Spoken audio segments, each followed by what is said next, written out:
Konnichiwa and good morning from the mobility resort Motegi. We are here for round 3 of the FIM Asia Road Racing Championship, and it's Friday, so it is free practicing. As you can see, the bikes behind me for the AP 250 class are heading out for their free practice sessions. Now we're starting later than usual, 11 in the morning, and it's going to be a fascinating day. We don't have the TVS International Racing Championship. They begin tomorrow for their free practice and qualifying, and they'll have the race later on Sunday. But today is going to be a really important day for the riders. The weather is going to be really contrasting to every other track that we've ridden on for this season, and we're expecting temperatures to be around 22 degrees Celsius, potential for the weather to not be dry, but we'll let the weather decide that later on. For the past couple of days it has rained in the evening, and now the skies are already looking a bit dark. Well, that's always going to be a factor in Japan, and we're excited to see what's happening. Now, there are plenty of Japanese wildcards in for each category in the AP 250, the 600 and the 1000s, so that's something to keep an eye out for. This is going to be a real challenge as well for a lot of the riders in the 1000cc class, ASB 1000s, to try and close the gap down to the force of the JDT racing team in the hands of the 2025 champion, Hafiz Sharin. This is a track where Hafiz does fancy quite a lot, so we can expect a good result from him. But we all know that the Japanese wildcards always can bring something special when they appear here in the FIM Asia Road Racing Championship. So for today, we'll have the Practice 1, Practice 2, and Practice 3. Tomorrow, we will have the Practice for the TVS Racing International Championship. Then we will have the qualifyings and Race 1. Sunday, as always, will be the warm-ups and Race 2. So without much further ado, let's head out to the action on track.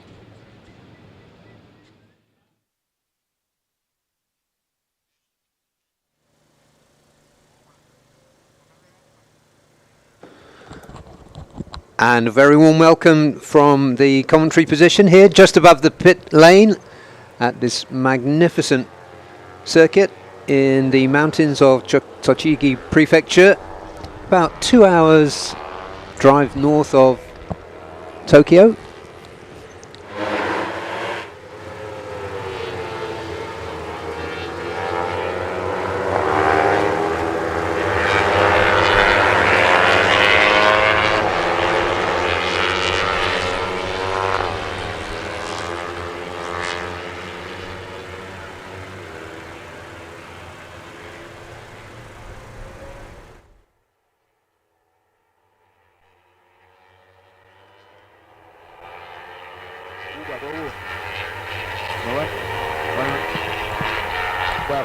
Okay, apologies for the brief silence there.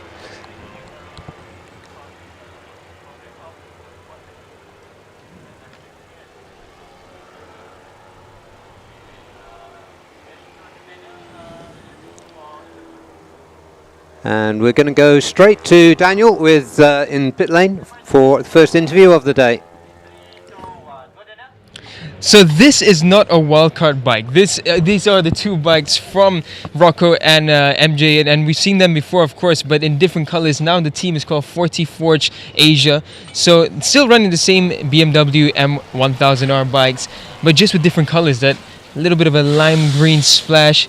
It looks a bit Kawasaki, yes, but it is the BMW that we're used to seeing. And we've, of course, got Rocco Sessler with us. So, Rocco, it's been a great start to the season from you. New colors this weekend, so can you tell us a bit about this? I mean, it hasn't changed anything for me, so I'm happy with that. And I mean, the bike still looks good. It's still the BMW, so nothing has changed on track. So we were chatting yesterday, and you mentioned, of course, over here you've had experience on the TVS and on the 600s. Now with the 1000s, do you think it's going to be a bit of a challenge with these bigger bikes, or will it be about the same? I mean, as I mentioned yesterday already, it's every time I get to a track, it's kind of like a first time because I have to learn everything over again. But we will just try to make the best out of it. I heard there are many wildcard riders here, so we will use this kind of as a preparation for Mandalika as well. So we will try some new things, and we can look at it like a special livery. Are you concerned at all about the braking, especially at turn 12 there with the really hard downhill? To be honest, I've played a lot on the PlayStation, and I felt it there as well. So, I mean, coming to this corner on the superbike is still a different level from the 600cc. But I've got some tips and tricks from other riders. ask around, and I will try them and see how it goes. Thank you so much, Rocco. Good luck for this weekend. Thank you. Yes, indeed. Great to hear from Rocco Sessler, who has really come in as a sensation into ASB 1000, still just 17 years old, 18 later this year. But we're on track now with the AP 250s. They have 3 sessions today, as they normally do, despite the delayed start. Speaking of which, the weather has already played a hand. It was the typhoon that caused the hold-up of getting the bikes and equipment here to Motegi, as the ships carrying the equipment had to shelter in Busan off the coast of Korea for a few days, and the equipment arrived just yesterday. So hence the change in schedule, and some early crashes there. Razor Danica 123 is one of them. There's another Honda down as well. Can't quite make out who that is. So an early off there. The track should be dry all the way around at this stage. So the other one is wildcard Hinata Okada, who's in for the Aeon Credit JQK Zynerges Cardinals team this weekend.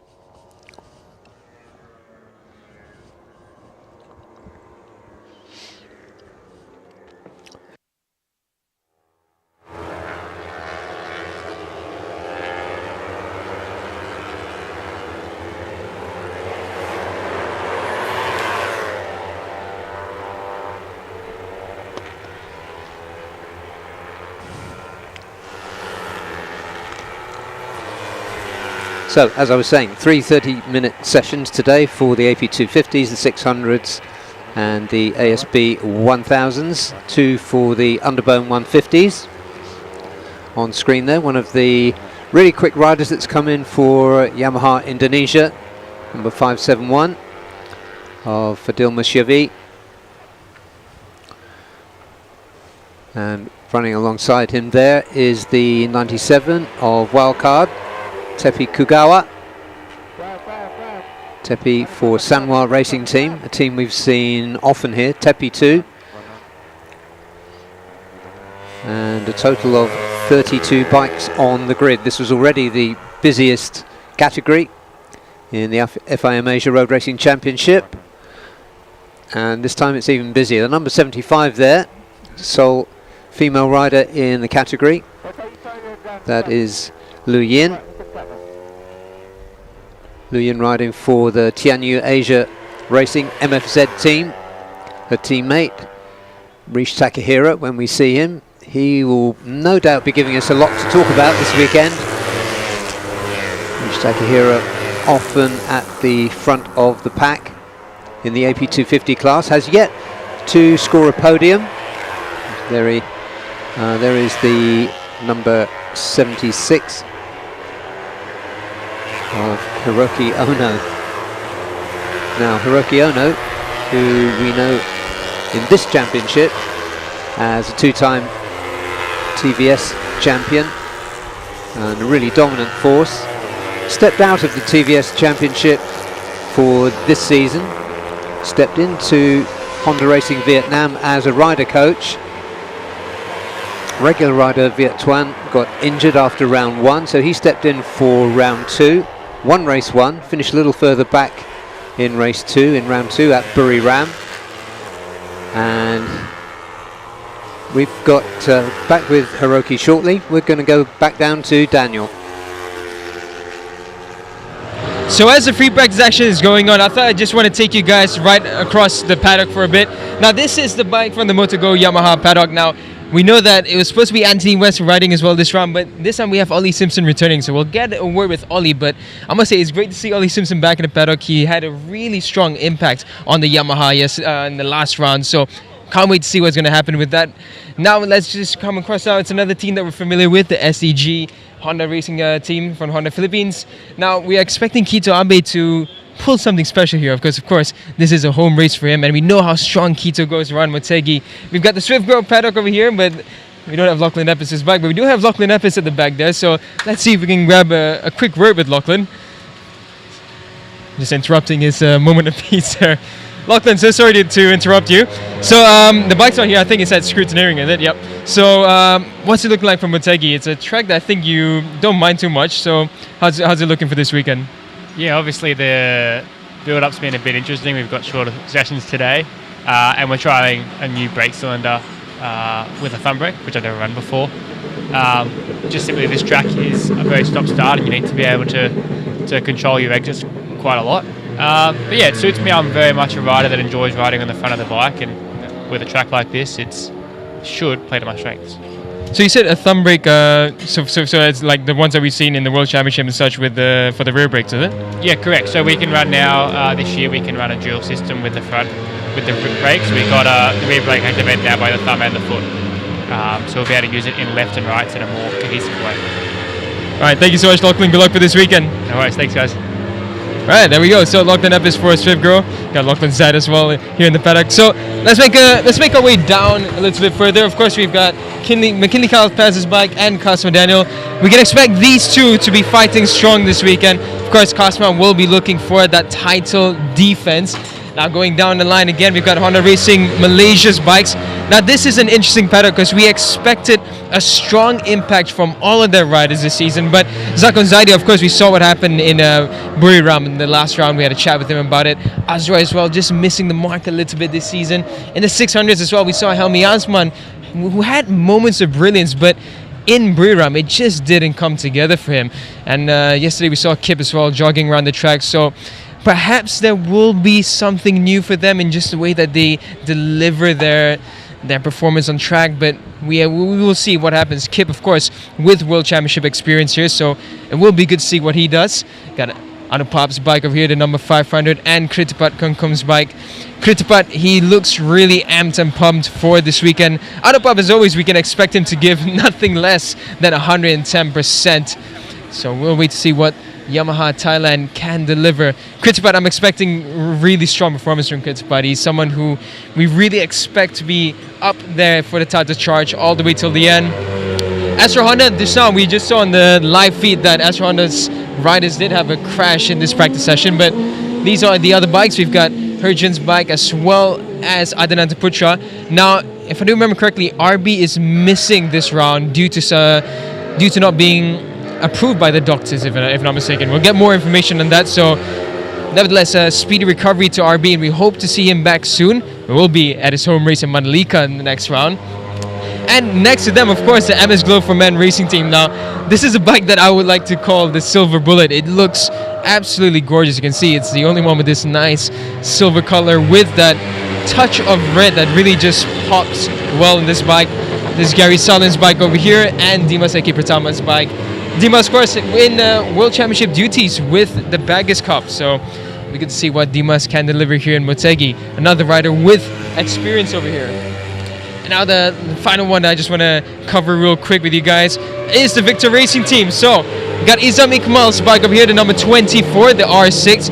Last time out in Buriram, a bit of a struggle for Izam. We know how good he is on the 600s, but we'll have to see whether they finally unlocked what Izam needs. Izam did mention the difference was mainly that previously he was riding a factory 600 with a factory team, which, you know, it just gives you an endless amount of parts to try. But when you're in a privateer team, it's a bit of a different approach. You have to make do with what you have, and it's a bit of a challenge, but we know the quality of Izam. It will be interesting to see what he can do. Got the boss of Victor Racing as well. So let's have a quick word. Yep. So for this weekend, it was of course with preparation it made things a bit more difficult. Yep. How's it looking for the team right now? Yeah, right now we are preparing for the engine preparation up to the rider. Yeah. They will push everything first. We treat the race first. Everything. Okay, thank you. Thank you so much. Good luck for this weekend. We got Idil there heading out right now for his free practice session. There you can see Idil. So Idil came in the second round during Buriram. Now he's another rider with Izam who has had experience in the Spanish Championship. So again, prototype machine experience aboard Moto3 machinery. So we know the quality is there for Idil as well. We'll be looking to see whether Idil can transform these into results. And the last one over here, we've got, of course, the Pro Power Kawasaki Menotech Antares team. who's running Antares as well as Unai Kalatayud. So Unai is back here after his World Championship experience as well. So we can see what they can do over here. Motegi for Antares, he has had experience here. For Unai, he's still a young and fresh rider, so he'll be full of brand new ideas on what to do with the Kawasaki. I think the Kawasaki's here, they're going to have a bit of a struggle, especially when it comes to managing the weight, because it's carrying so much more weight compared to the other AP250 machines, which means braking at turn 12 is going to really heat it up. Now, before we swing over to the final bike I'm going to show, we've got Wahyu Nugroho's bike over here. Wahyu has a lot of experience in Japan this season. He's racing the All Japan Championship, so he's going to be familiar with these conditions. He's going to be familiar with some of the wildcards as well, and he'll be familiar with Motegi. So we can expect a strong performance from Wahyu Nugroho. And the final one we're going to look at is Hiroki Ono's bike. So Hiroki Ono, I mean, if you saw the interviews yesterday, he's coming into this full of confidence. He said that he's going to do even better than he did in the last run. So we all know how race 1 went and how well he fought in race 2. So just imagine how strong a confident Hiroki Ono is going to be. You can see him there just waiting for the mechanics to make some changes on the Honda Racing Vietnam CBR 250. Now next to Hiroki Ono as well, we've got a couple of wild cards. We've got the Akeno speed bike once again here with us. And right now we have another wildcard heading out. Number 98 racing for, sorry, there's not a wildcard, this is our full season rider with the Cardinals team.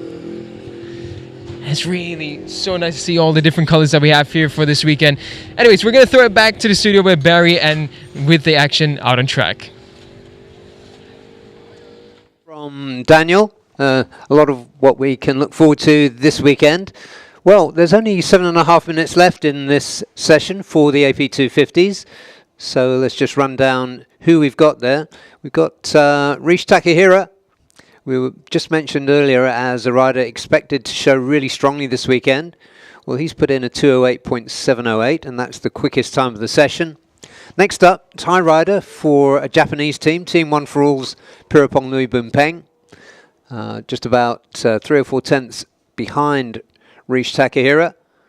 And then it's Fahmi Bassam, former Underbone 150 champion, and going extremely well in AP250s. And then it's Daniel Sharmi, Ryuji Yoko, who's in again as a wild card. We saw him qualify second when we were here last year.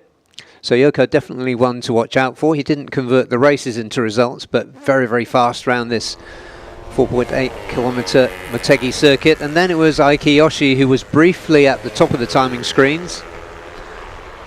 His best time, 209.471, so 1.2 seconds back from his timesheet topping compatriot, Rish Takahira.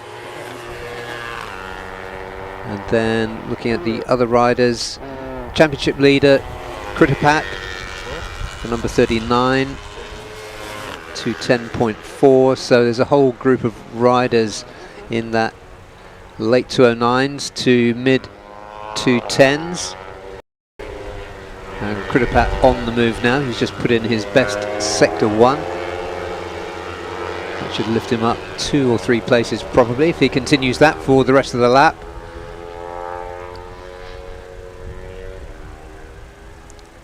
That's a good look there at Hinata Okada. On board for Aeon Credit, JQK Zynerges Cardinals. Slow-mo shot gave me time to give the team its full name. And there is Antares himself, Shenchen Zhang. Zhang himself has been improving a lot this season, really breaking through, so finishing within 10 seconds of the race winner and knocking on the door of scoring points. He's been here in Japan for a few days, psyching himself up for this weekend. And as Daniel mentioned, he's got Unai Kalatayud in alongside him once again. Number 222, Fahmi Bassam for Yamaha Indonesia. Lovely shot there of Fahmi. Currently P3, 208.7. 4 riders in the 208s. But a considerable advantage at the top there for Reach Takahira.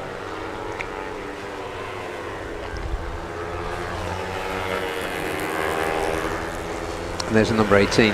That's Nguyen Hu Tri for UZ Asia team.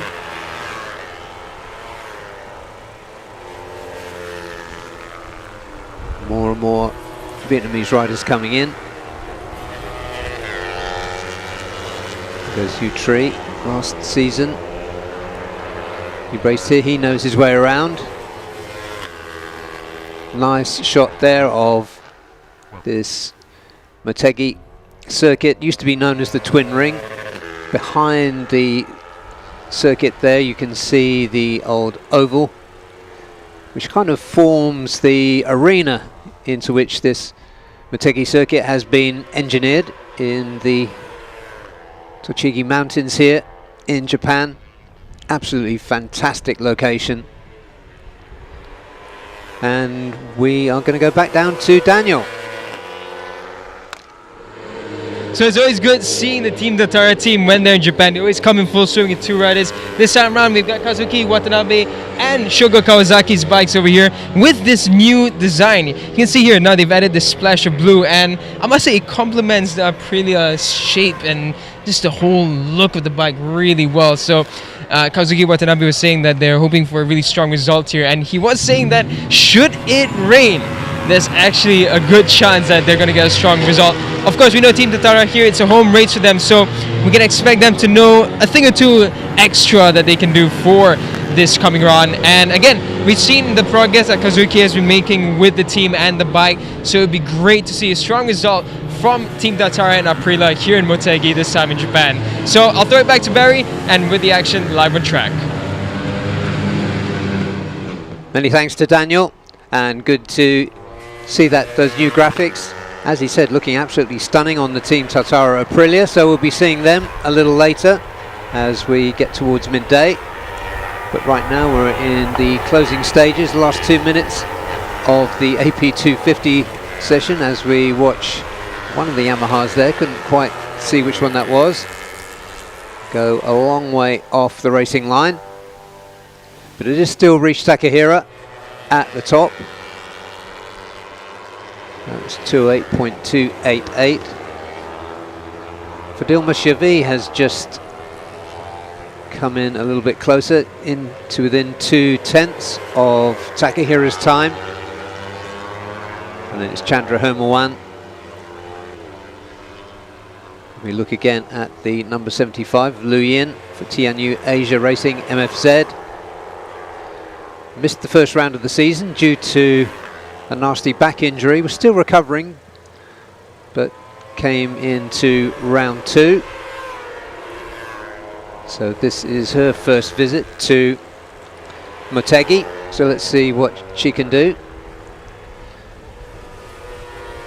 There is her teammate, Reach Takahira, number 44. Certainly the rider setting the pace right now.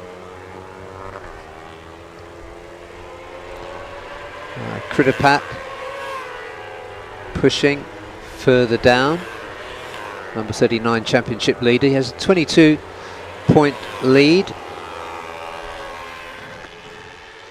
from Reza Danica, who we saw crash very early in this session. Number 16 is Irfan Ardiansha, very familiar number and rider in this championship. He's in as a replacement rider for Astra Honda, as he was indeed in the last round.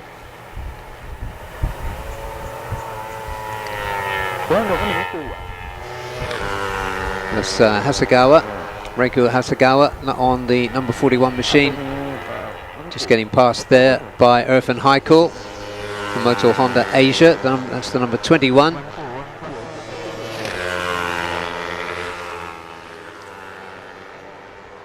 It's being followed there by Kawasaki.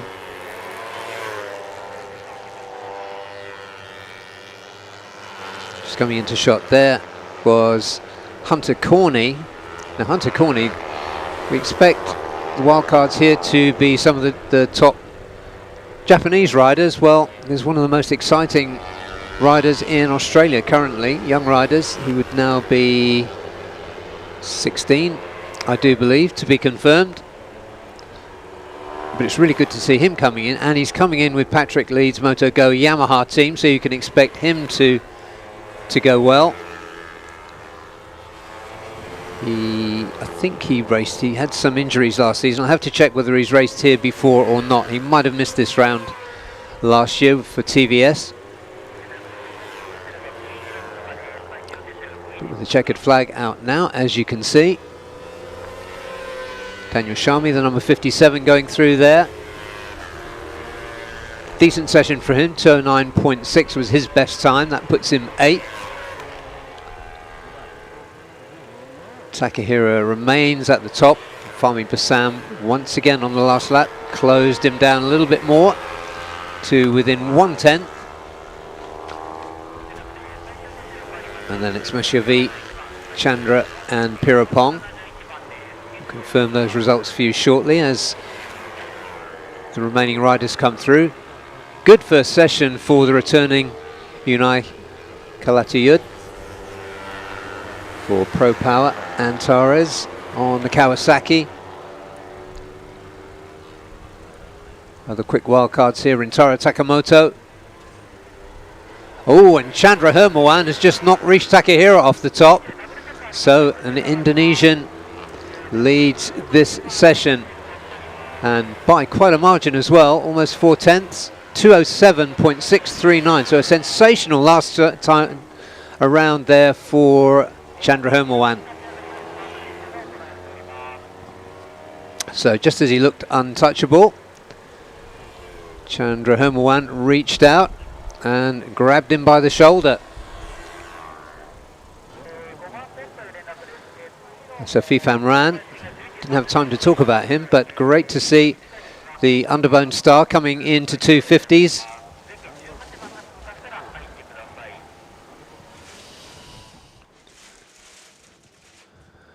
So Chandra Hermawan trumps Rish Takahira. That was a 207.640 for the Indonesian.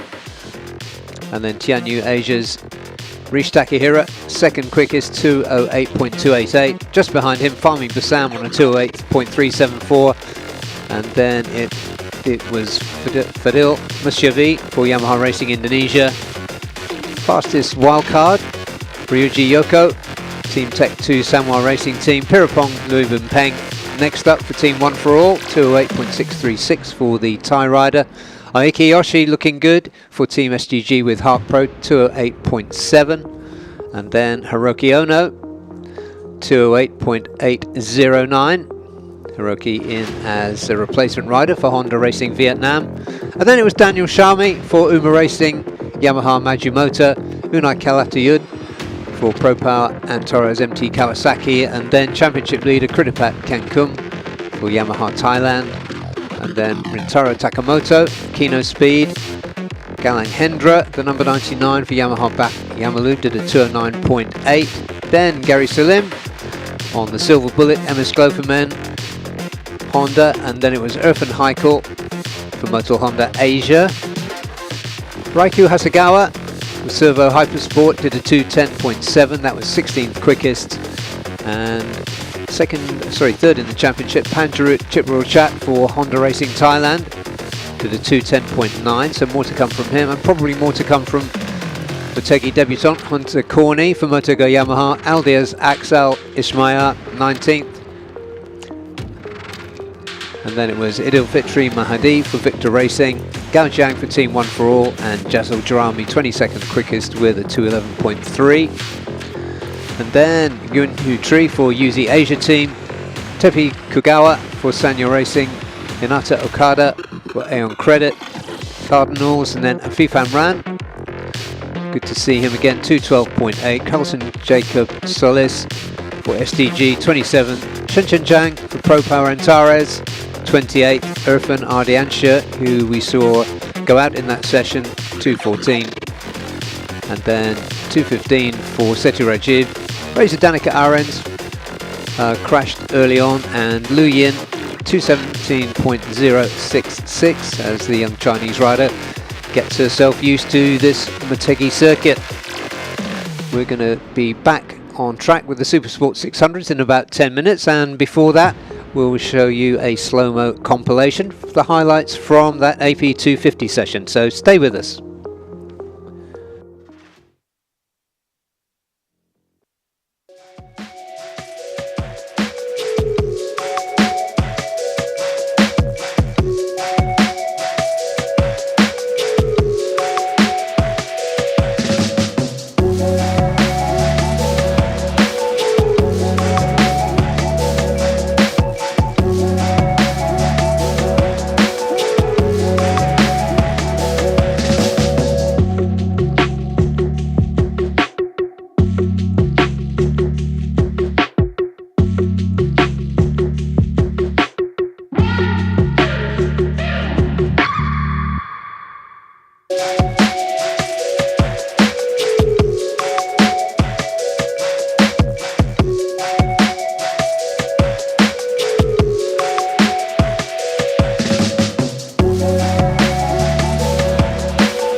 Welcome back to Motegi, and we are on track now with the Supersport 600 free practice 1. 3 slightly shortened sessions for all the categories today, down to 25 minutes. And first rider in shot there, just trundling a little bit too far off onto the curb. It's championship leader Kazma Daniel, Kazma Yudin. And we've got some very interesting wild cards in this category too. Just staying with Kazma for a moment. Kazma now has a 3-point lead over Tanat Longpleau, who came through really strongly at his home race in Buriram last time out for round 2 with a P2 and a P1. Kazma had a P1 and a P4 in that round, and in fact there's only 12 points separating the top 4, the others being Helmi Asman in P3 and Anupab Samun, who is on 60 points. Number 18 there is Kitsadar Tanachot.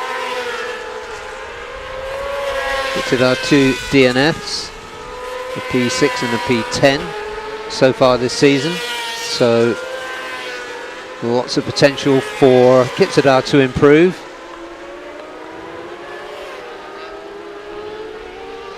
Number 31 there is Tanat Longpleau, currently second. As I said, he's on 69 points. 3 podiums from 4 starts. And that is Wayne Groho, who seems to be getting better and better for Yamaha Racing Indonesia. He fancies his chances this weekend. Good shot there of those front forks compressing.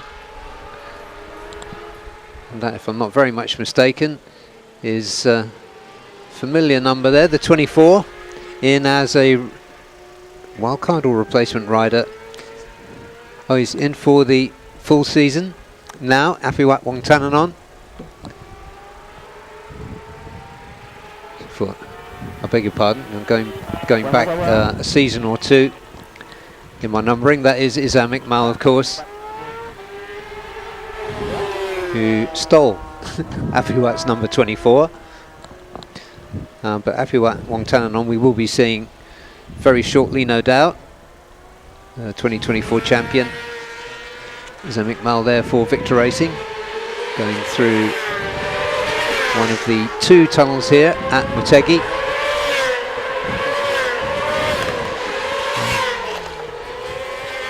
Number 20 is Dimas. And just looking at the early signs here, we've got Tanat under braking there. My goodness. The suspension pumping away. Daniel's with me. The suspension pumping away, but he's not pumping away on the brake levers. What's going on there, Daniel? I think just the rear end was trying to lock up on the engine braking, but Tanat was just confident with the front end, just sent it in. That was beautifully done and confident by Tanat. Half the riders would have thought of pulling away from that, but he just kept it stuck on. Yeah, brilliantly caught by the cameras as well.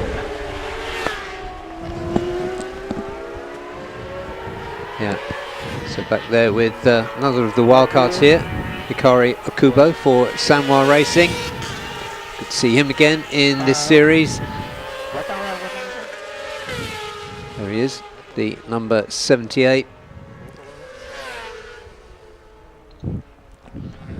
Yeah, I think with the Japanese wildcards, it'll just take them a bit of time to get used to the Dunlop rubbers, the different compound, compared to what they've been riding here in Japan. Some of them might be familiar with the Dunlops actually, but for Hikari, you can see he's riding with confidence on his bike, so you can expect him to close that gap down. Kazma, of course, with his World Championship experience here as well on Moto2 machinery, so he's coming into this practice session already really strong with the 154. The only rider below 155, and he's going quicker now through sectors 1 and 2, so this is going to be a mid 54 coming from Kazma. Yes, very strong early showing for Kazma. shot there of the last few turns. Tanat sanding it out through the tunnel. It's gonna be for Tanat on this lap as he comes across the line. He was improving through sectors 1. And yeah, there we go. He goes up into 7th, so a 56.6 for Tanat this time, and still a bit more to be found. Anupap, 54.6 for Anupap. Yeah, that was a good lap for Thai riders as well, because Apiwat also came up there, 156.2. And as you'd expect early in the session, the timing screen's moving around a lot. Hikari Okubo moving up into P4. Oh, Kasma. He has stretched the gap even more, 154.0. So almost 6/10 advantage at the top in these very early stages. We're not even 10 minutes into this session. That's a great showing from Kasma and the rest as well. Hikari Okubo, as we expected, making a steady improvement, and I think with how he's going now as well, he will be definitely within a shot of a podium fight. I mean, it's only been first 15 minutes in the first free practice, but can expect good things from Hikari. Yep, Herjanatna for Astra Honda in P3 currently, 154.7. So 3 riders in the 154s, but good tactics there from Kazma to come out so fast and give the rest of the field a lot to think about. Khalid Pawi, good early showing from the Malaysian. Yeah, it's looking good from Kip. He's been keeping up with his fitness as well. I think this is the good thing I'm seeing in Kip now is that he's really back on it. He's looking fitter than before, and we know the quality of Kip. We know what he can do when he's on form. So what would be great for us to witness and for Honda Malaysia would be for them to have the Kip of yesterday, so to speak. Yeah, as we speak about Honda Malaysia, Helmi just getting bumped down to 12th, Helmi Asman. So casual start for the Malaysian. Wayu Nugroho as well. Oh, that was a big lock from Anupap. Similar to what we saw at Tanat, the rear just trying to kick out, and this time he really did kick out, and Anupap doing a great job there to keep it together. That was a close one. These all the, well, there were 4 Thai riders in this group with Herjun. Apiwat there just at the back of it now on the Nitro bike. Yeah, Apiwat in his championship year, 2024, had a P1 and a P2. So you can expect him to get back up the order as he gets used to riding in this category again. Yeah, so exciting seeing Apiwat coming back. I had a sneaky suspicion when we looked at his social media where he started to do some training again. And that's when, well, I think just a week or 2 after that, it was announced that he would be coming back. So as of right now, from what I've heard, Apiwat's only going to be here for this round and perhaps a round in Thailand. I think they're still working things out with between Apiwat and the Nitro team. So here's to hoping that he actually gets to compete in all remaining rounds. I mean, having Apiwat back in would be such a great thing to witness. Yeah, another one of these riders. He's been in this championship for at least 10 years, including 250s, 250 championship. He's been in 600s, of course, and in ASB as well. Something always happens when Apiwat's on track. We're looking there at Helmi Asman, the number 32. Slow-mo shot. Helmi 159, 157.6 is his best time so far. 57 is nowhere near what we know from Helmi, but it's been a struggle. I mean, we saw this in Sepang, and then the race he pulled it together. In Buriram, he didn't manage to pull it together in the race. It's been an odd season for Helmi. I think for the past 3 seasons, I've been saying that it's time for Helmi to strike and really take it there. Well, there he has goes. improved now. Just jumped up to P6 with 155.6. Yeah, the problem is it's still 1.6 away, and again, it's just strange because we know how good Helmi can be, but every season it's just been a hit and miss for him. Yeah, it's a funny one. We know how quick he is, his quality. But he's been in this category now for a long time. Maybe 5 seasons. Yeah. It's a strange one for the Honda Racing Malaysia camp. Good news for them is a fitter looking Kip, and a Kip that's really on it. For now, Herjun, he's the top Honda. Herjun's done a good progress in this session, 54.7. It's just pretty amazing what Kasma has done, because a 54.0, we didn't see that last season. Now last season, of course, in free practice, it was a bit warmer. The temperatures in Motegi last year were about 28 degrees Celsius on average. When we were here, nearly 30 degrees as well in some at some point. So 54.2 was the fastest. That was Helmi that did that in practice last year. Kasma's improved that by nearly 2/10. So Kasma in the first free practice really setting the bar high. Yeah, he really has. Just looking at number 31, Tanak coming out for Honda Thailand Racing Team. Number 31, he had a very lackluster outing here last season. 10th here, but you just sense that Tanak's coming into form now. Second in the championship. Last season, everyone clocked, well, not everyone, but 90% of the field clocked their best time in practice 3, including Tanat, and he managed a 55.5. So he's still off the timing. He's stuck in the 56. So hopefully they've made some decent adjustments. And with 10 minutes left, if he starts finding a 55, then he should be good for the sessions later on today. Oh, you can see the chatter from the front there. It wasn't as obvious as the rear that we saw earlier, but the suspension a bit unsettled, it looks, for Tanat. Yeah, it could be what they're working on. I mean, they have data, but of course after last season not being the best of results here, they might have started it on a blank page this weekend. As you can see, Carl there sending it aggressively. Carl right behind Izam there. Carl is improving through sector 1, so Carl might be looking to finally drop into the 56. Yeah, on the podium here last season, he was 3rd in race 2. And in race 1, 5th. So, well, like a lot of these young riders, Tanat being one of them, they often improve a lot over the course of one season. Yeah. Bit of news that I found out from Izam yesterday when we were doing the interviews. So Izam's riding with a 10 kilogram ballast on his bike due to him being so light. So to achieve the minimum weight, he's got an extra 10 kilograms on the bike, which is honestly a lot more to lug around.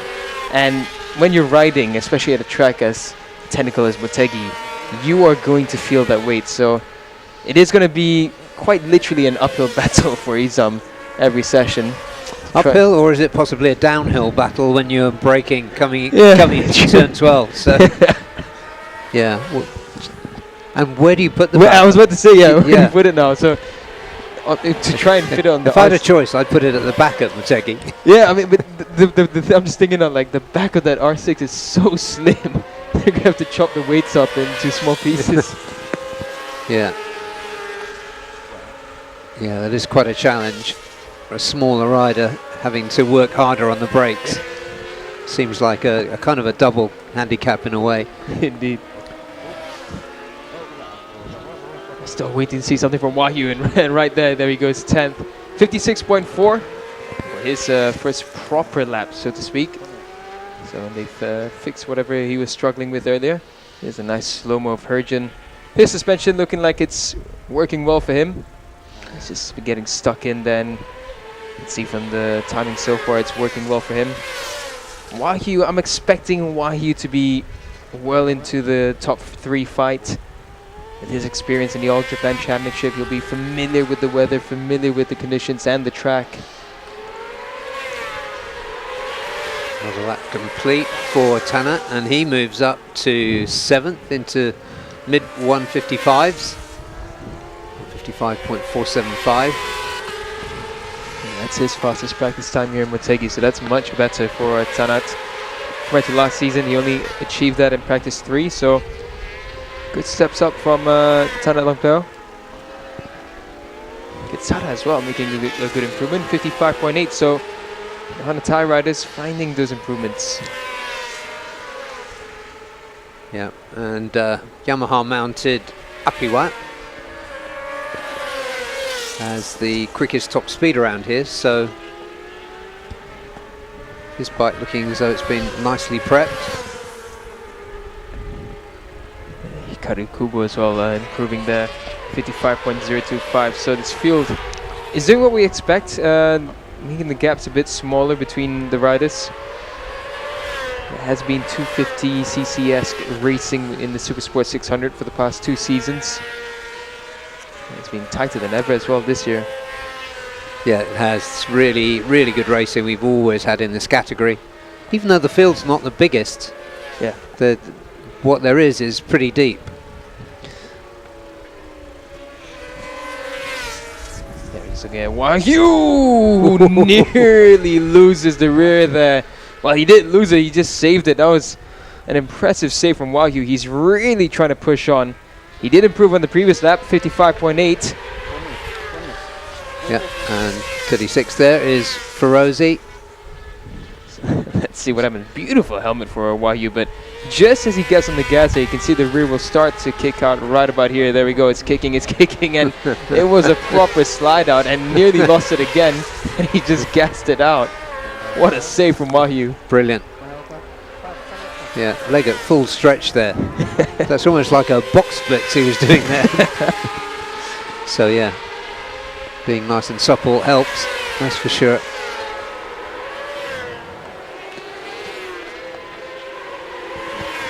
But here, who's on a good lap? Kubo possibly. Oh, look at yeah, that. Great there we call, go. Barry. 54.6 from Okubo. So that puts him second. Still 6/10 back from Kazma. And Kazma's pace looking in the mid 54s, so his speed and his race pace looking really good. Ominous for everybody else. Just 3 points lead in the championship. So he'll be hoping to stretch that this weekend. Got some fans coming already for a Friday session, so big thank you to those who are coming out to join us for round 2 at the FIM Asia Road Racing Championship. You can see them already in the stands. Yeah, it's good. Great positions here. They're high up above the track here, so they can pretty much see most of the circuit, I would think, from there. In the commentary box, we're positioned just over the start-finish line, above pit lane, so it gives us a really good sense of what's going on in pit lane. And for those close finishes, Okubo is improving through sectors 1 and 2. I think Okubo is giving me flashes of Kengo Nagao from a couple seasons ago. Yeah, when he swapped wins with Apiwat. Yeah. That was awesome to see, and remember he ended up joining us for the rest of the season as well. It was great to see that. So Okubo, if this is his audition tape for a season in the Asia Road Racing, but in 2026, this is a really great showing already. This is going to be a lower 54. I don't think he's going to overtake Kasma's time, but let's see. He's going to be coming across the line now. There we go, 54.5. So he improves by 10th. Yep, and this is only the first of 3 sessions. The sessions cut to 25 minutes just to fit them in. And just a reminder, if you haven't been watching or listening or following the social media, the equipment only arrived yesterday after delays caused by the typhoon that hit Japan and the surrounding region last week.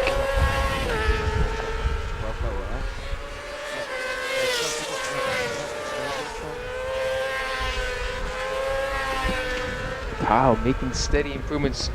Almost every other lap is an improvement for Carl, so it's at a 55.6. Wahyu, there we go. Ferozi as well behind Wahyu. Yeah, the two Indonesian Yamahas coming good late in the session, less than 2 minutes remaining. And there he is, Anupab, number 4 in the championship, definitely within striking distance, just 12 points off the leader, Kazma.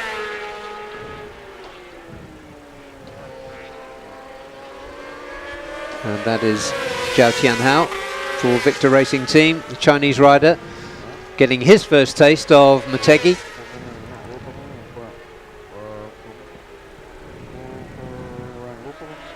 So Kazma, Kubo, Anupab, Herjin and Kip are top 4. There's Kazuki Tanaka, beautiful shot of him on the Nitro Ryota Racing 41 Yamaha, teammate this weekend to Apiwat Mongtananon.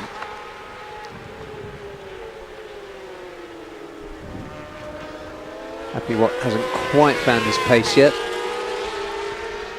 154.9, so more to come from the Thai former champion.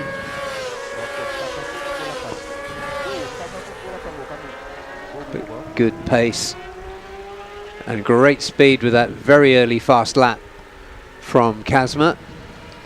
He's really thrown the gauntlet down in this first session. Two wildcards there running together. Tanaka and Akubo. The All Japan Championship has got such depth, such quality of riders all the way through the superbike classes, the super sport classes, and so we know when we come to Japan we're going to be in for some surprises and some great races. Frustrating for the regular riders because they take big points away from them, but fantastic for the rest of us. Checkered flag now being waved to end this first of 3 sessions for the Supersport 600s, and Kazma clear at the top in this first session at Motegi. Clear by half a second. Tanaka, best lap for the number 41 was 156.1. That was the last time around.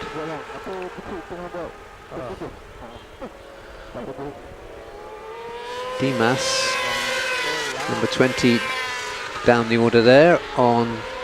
I like what you said earlier, Daniel, about the silver bullet. I've already used that once. Last time around for Anupab, that was a 54.9, so good pace.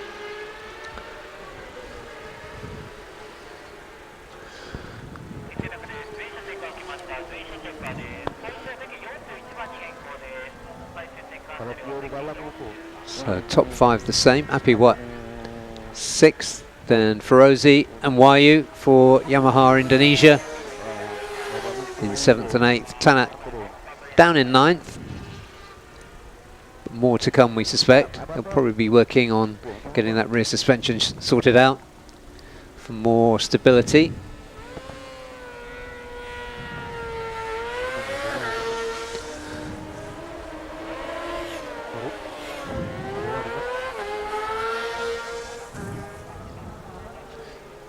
So let's take a look at the results for that session as we look up from turn 12 up to towards turn 11. So 154.084, set very early in the session by Kazma Daniel Kazmayuddin for Hongleong Yamaha Racing. Then it was Hikari Akubo for Sanwa, and then Anupab Samun, Kazma's teammate for Hongleong Yamaha. Helmi Asman down in 11th, 155.6. Then it was Kitsada for Honda Racing Thailand, 155.8. Kazuki Tanaka for Nitro Ryota, 13th. Then it was Dimaseki for MS Glow for Men, 158. And Izam Iqmal, 158.1 for the Malaysian on board the Yamaha for Victor Racing Team.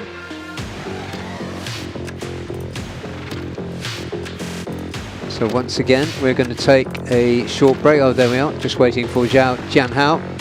First time here, 209.012, time recorded there. We're going to take a short break and we will show you some of the highlights in slow motion from that session, and we will see you again in about 7 minutes from now. Stay with us.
are on track here at Motegi with the first of 3 sessions today for ASB 1000. Going to the adjusted schedule. The bikes and equipment were held up in last week's typhoon, so only arrived yesterday, so we started late and we've shortened the sessions from 40 to 35 minutes for the ASB 1000, but they will still be out 3 times today. Has been really cloudy weather, but it's bright and sunny here at the moment. As we drove in this morning, we're seeing people scuttling indoors, taking their washing in. We thought the rain might be coming sooner, but who knows, and I'm certainly not going to discuss the weather with you, Daniel. Yeah, as I mentioned, you can't see a dirty look on commentary, but I just got one. Yeah, anyway, of course, our fingers are crossed for good weather this weekend, but the forecast is not promising. Unlike the rider on your screen, Kito Abe, the number 39 for SDG. Very promising prospects for him this weekend. One of, like everybody else, not on a Kawasaki, not on a Ducati, I beg your pardon, wondering what they can do to break the iron grip of JDT, and in particular of Hafiz Shirin on this championship. Kito has come the closest to doing it. He's currently 24 points behind Hafiz after 2 rounds and 4 races. And last season, Hafiz did qualify on pole. Kito was second quickest. And he went on to win race 1. And finished second in race 2, swapping positions there with, sorry, not swapping positions, but he was behind Hafiz in race 2.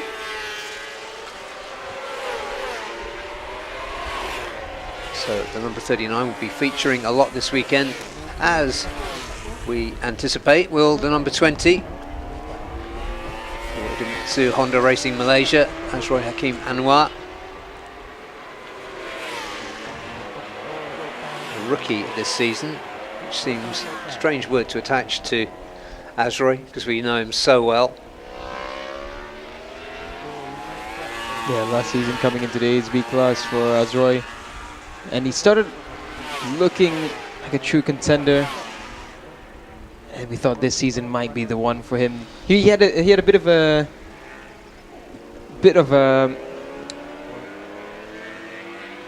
weird start for the likes of Azroy, because he came in the way that we saw of a pretty experienced ASB 1000 rider, but that was due to his experience on the 1000s class in his national championship. But of course, it was just a bit of a miss when it came to really finishing those results. Yeah, 1 podium in race 1 at Buriram in the last round, round 2.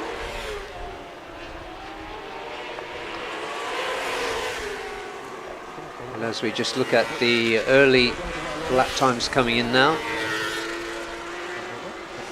Shota Ite.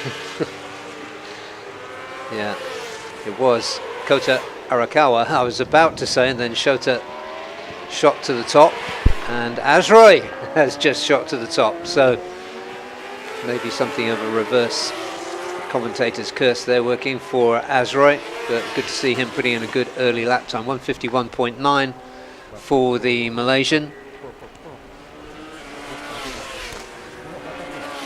Hafiz's qualifying time last season was 149.661, just to put that in some kind of perspective.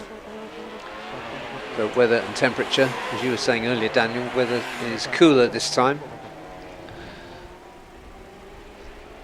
So it's Kota, Azroy, Shota, and then Kito Abe in the mid 152s. We are only 7 or 8 minutes into the session. There is Shota Ite, number 74. So good to see him again in this category. Yeah, we're expecting the lap times to be in the lower 1 minute 50s, potentially a 1:49. The comparison I was looking for Azroy earlier was an Andy Farid-esque rookie season last season for Azroy. Starting off super strong, but unable to really finish it off. Kota Arakawa doing a really good job as a wildcard. Again, you can always expect strong wildcards when we come to Japan. Kota was the stock 600 champion in the All Japan Championship in 2022. And, now he's coming in again as a wildcard. Yeah, and as we'll come on sometime later to the Dunlop qualifying awards, but the target is the target to beat is 1:49.444, which is set by Yuki Kuni, the 2024 champion. Yep. In 2024, on his way to the title. So more of that later as we get closer to qualifying. But Kota Arakawa at the top with a 1:50.449. So the time's coming down quite smartly. Yeah, he's someone who's used to giving us a surprise in the ARC in 2022 in Sugo. He came in and won both races, so that was in the 600s class. It's a bit of a different situation here. Oh, and Zakwan down. He was second, just put in the second quickest time. Now he's in the gravel trap, and he has a long lap penalty to do this weekend as well. Yeah, not the way he would want to start this session. That's unfortunate for Zakwan. Just looking at the time, Kota Arakawa's 1:50.4. That's actually faster than the fastest times in practice last season where they were in the 1:50s. Well, just about in the 1:50s, just below 1:51. So we're half a second quicker already, thanks to Kota Arakawa. I'll just say this quickly before it becomes history, but Andy Farid, fastest Ducati, P4 with 1:51.59. His teammate, and something close to a runaway championship leader, Hafiz, 1:52.3. Currently 7th fastest, but expect that to change. Kazuki Watanabe, of course, regular rider in this season, which is fantastic on the Team Tatara Aprilia, and coming in very optimistic this weekend. He is 8th quickest currently with 1:52.6. Looking further down, Joe Francis, 13th quickest, 1:56.6. This is not a Yamaha track, it has to be said, Daniel, because of the fast, the fast straights and that we've got here. The hope for the Yamahas is just that maybe they can get good drives coming out, and through these flowy sections is where the Yamaha can really sing. So I would say, I think in comparison to Buriram, maybe there's a bit of a stronger chance for the Yamahas. The only issue is for example, Ollie Simpson. It's going to be a learning session for Friday for him, similar to Buriram, but we saw how quick he adapted and started setting in some really fast lap times. So I think once Ollie gets used to the Motegi layout, you can expect him to be well within the top 10 fight. Yeah, another great shot of a Honda under braking. This time it's the ASB 1000 CBR 1000 Triple R of Azroy Hakim Anwar. Rear tyre pumping away again, under braking, not quite as dramatic as we saw from Tanat in the Supersport 600.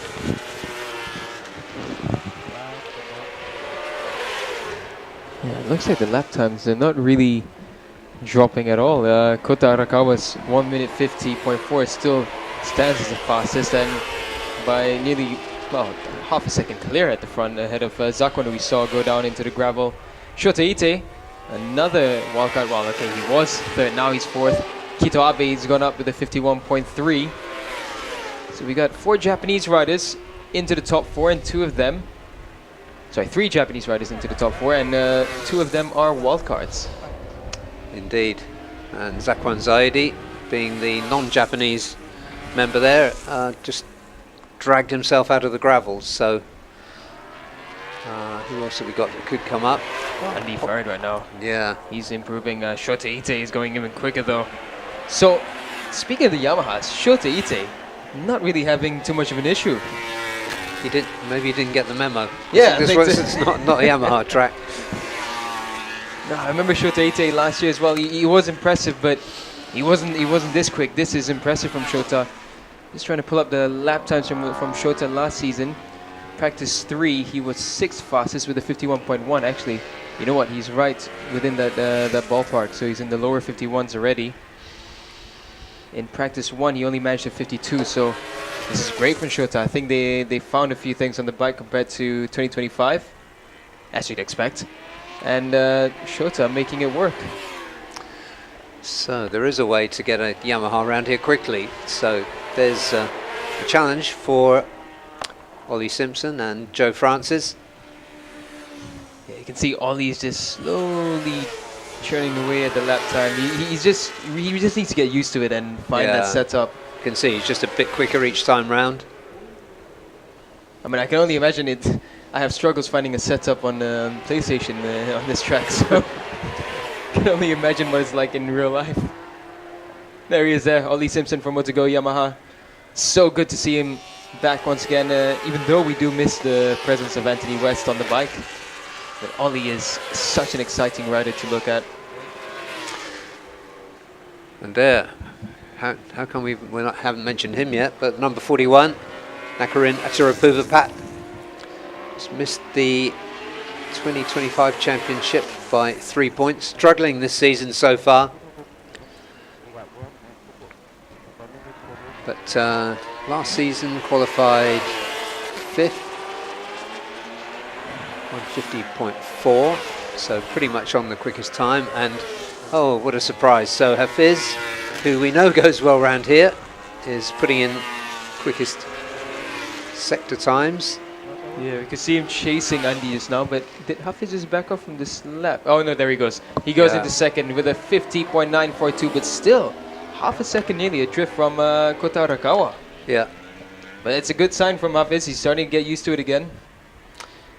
Yeah. Experience here, of course, in MotoGP, as well as ASB 1000. It's Shota Ite.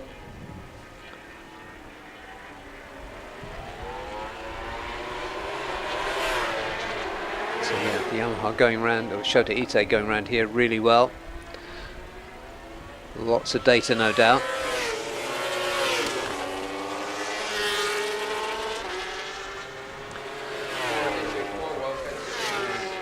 Normally riding in the All Japan Series on the Akino Speed team. They've connected up with Uma Racing MMR for this weekend. So Shota Ite by far the quickest Yamaha so far.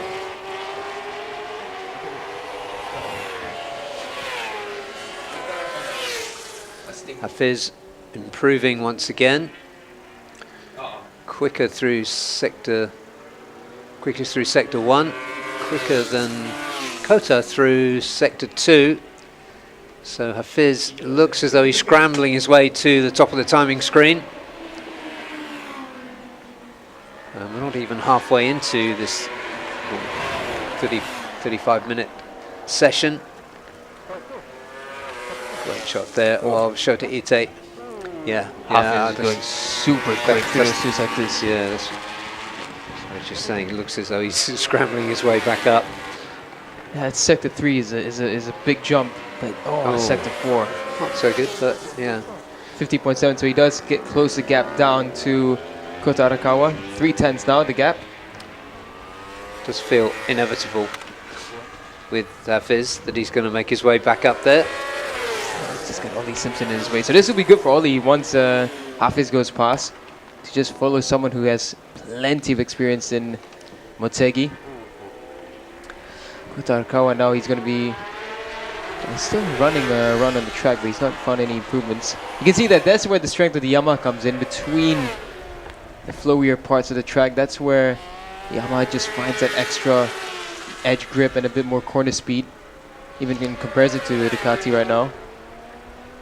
Yeah, that was a nice shot there of the Yamaha and Ducati running together, although Hafiz is going to be keen to get on the other side of that Yamaha. Looking patient for now. Yeah, I think Hafiz knows that he just needs to find a few things for his setup. You can see that the exit speed of the R1 is not bad in those short sprints, but there goes Hafiz now with that bit of track knowledge. So this is the opportunity now for Ollie to take a few things from the former MotoGP rider. And well, a lot of the grid are back in pit lane now. Yeah, top speeds there. Ollie 267 on the Yamaha. Look at the way. 284, yeah. Just looking at Ollie take a very different line from Hafiz. And again, just to get used to the track, big wheelie there from Ollie Simpson as he tries to chase down and keep up with Hafiz. You know what? I think this will be a really good one to follow, because Ollie, as we've seen in Buriram, he really tries to chase down any rider in front of him. So this could be a good one. Yeah, yeah. You could really see from the way he was tucked in behind Hafiz as they came past our commentary position. He looks really like he's on it. So I think we're going to expect to see some green on the screen for Ollie.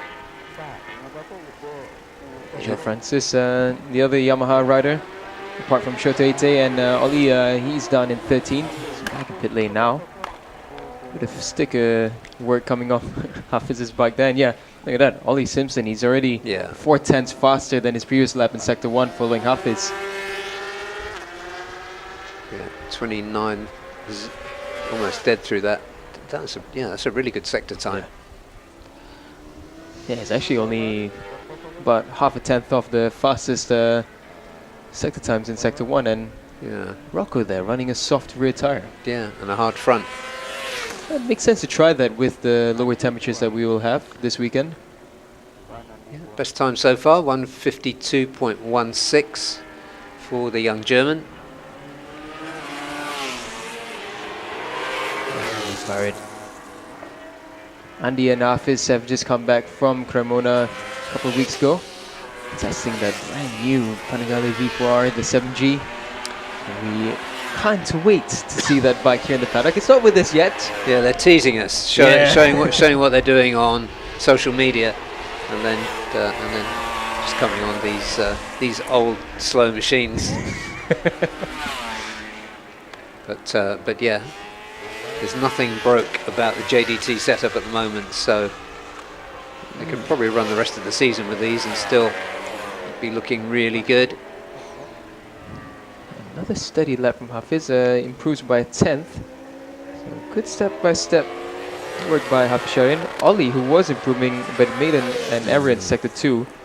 Honestly, this lap wouldn't have been bad from Ollie. It would have been at least a 52, so he's gone back into pit lane now, so we won't see how that lap could have gone. Hafiz has gone fastest in Sector 1, so look out for Hafiz. Shogo Kawasaki as well has improved on the Aprilia. Kazuki Watanabe has gone up into 6th, a 51.4 for Kazuki. Yeah, nothing in front of... Yeah, he's got a clear lap now. That's what he's been waiting for. Yeah. That's it. So keep your eyes on the sector times. Expect to see Hafizharin, championship leader, get to the top. Kazuki is improving. You know what? This might be a really strong weekend for Aprilia with how he's going. They're only... Well, That's less than 3/10 off Hafiz's best time through Sector 1. It's really good. Yeah, and he's just under a second away from Kota Arakawa's fastest lap. So this is going to be... This is strong from Kazuki, and he's improving in Sectors 1 and 2. Tell you what, he was quicker than Hafiz by 3/10 in Sector 2. Ooh, Sector 3. Oh, there you go. Quickest time from Hafiz.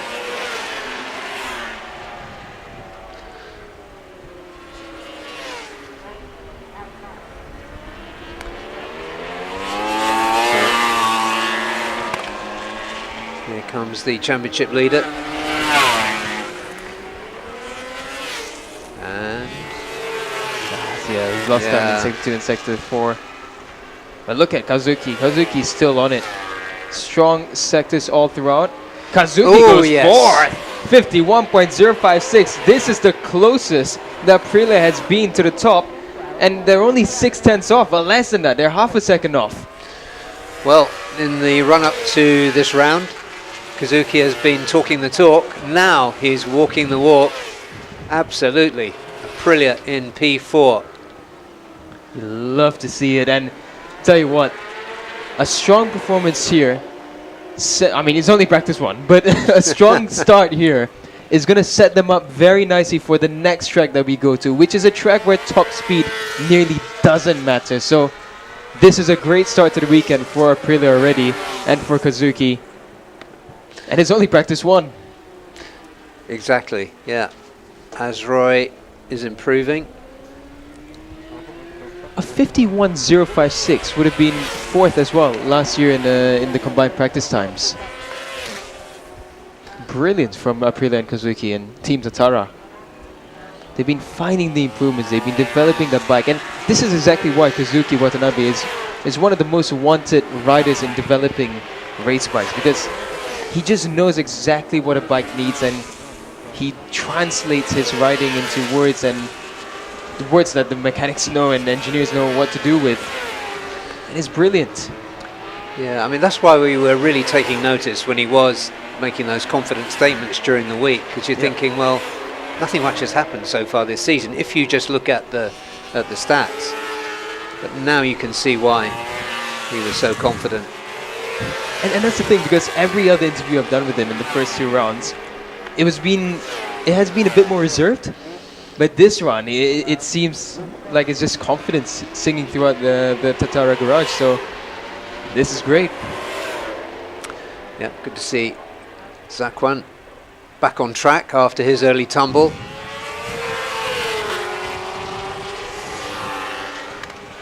His best time 1:51, which was before he went off into the gravel.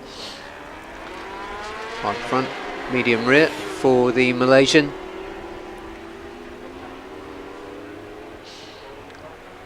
Some frustrations this season as well for Zakwan. Yeah, it's an odd couple of seasons for Zakwan Zaidi. It's always close, but especially what we saw in Sepang was a great one. He started off the weekend really strong pace all throughout practice and qualifying. But then when it came to race pace, he just keeps fading about halfway through. And I don't know if it's tire management or if the setup just isn't responding the way he wants it to as the temperatures rise. Yeah, I mean, for a rider of his quality, you wouldn't think it would be tire management. Yeah, exactly. I mean, it's strange for Zakwan. Ooh, here comes Hafiz again. Shoteite as well, finding good times. Kota Arakawa. Look at Kota Arakawa improving through Sector 1 and Sector 3. But Hafiz looks like he's overall going to be quicker. So Hafiz looks like provisionally will go into first, and by a few tenths at least. It's a long stint from Hafiz as well. 12 laps. 13 laps with this one included. Yeah, there he... Oh, Kota. Oh, yes, there he is. There he is. But Hafiz goes even quicker by 10th. Azroy goes third now. So Azroy finding the pace, but this is a nice mix now. Hafiz at 50.1, Kota at 50.2. And the next closest is Azroy with a 50.8. Yeah, so we got Ducati, Honda. Zakwan. Honda now. Yeah, Zakwan up into P3. Oh, and a Yamaha up into P5, Shota Ite. Yeah.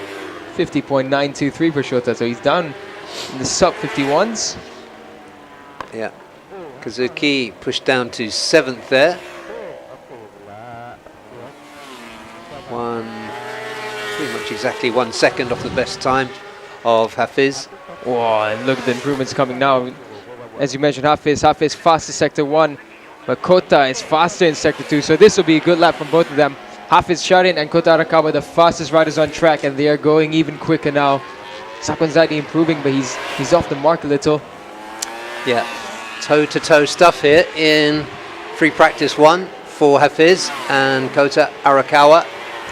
I think they are riding, I think Kota's right behind Hafiz as they cross Sector 2 at very similar times. So yeah, Hafiz is behind Kota Arakawa. So Hafiz getting a bit of wind behind Kota. Kota just pushing on. So I can find Kota on track. This will be a fast start from Kota. Then Shota Ite, the fastest sector 2 on the Yamaha, and he's quicker by 2/10. So you know what? Shota Ite is on course for a very low 50. Here comes Hafiz now across the line. Kota Arakawa did a 50.289. He improved slightly. Hafiz backing off from that lap. Let's look out for Shota Ite. Sector 3, however, it's not too impressive from Shota. That's where you have, where you need a bit more horsepower. That's where the Ducati and the Honda sing. So 49.75 is the best time. We're into the 149s for Hafiz. Shota Ite, 50.339 on the Yamaha. He's up into third. That's unbelievable.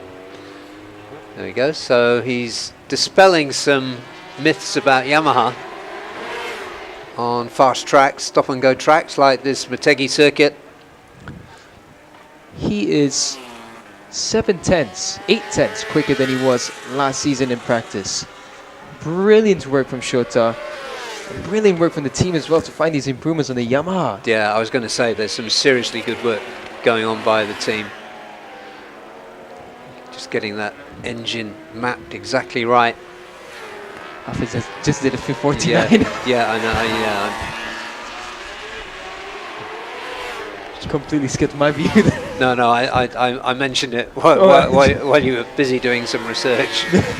But yeah, so we are into the 149s. That's just over 0.3 slower than the lap record. Yeah, and Was it 49 or 48? What was it?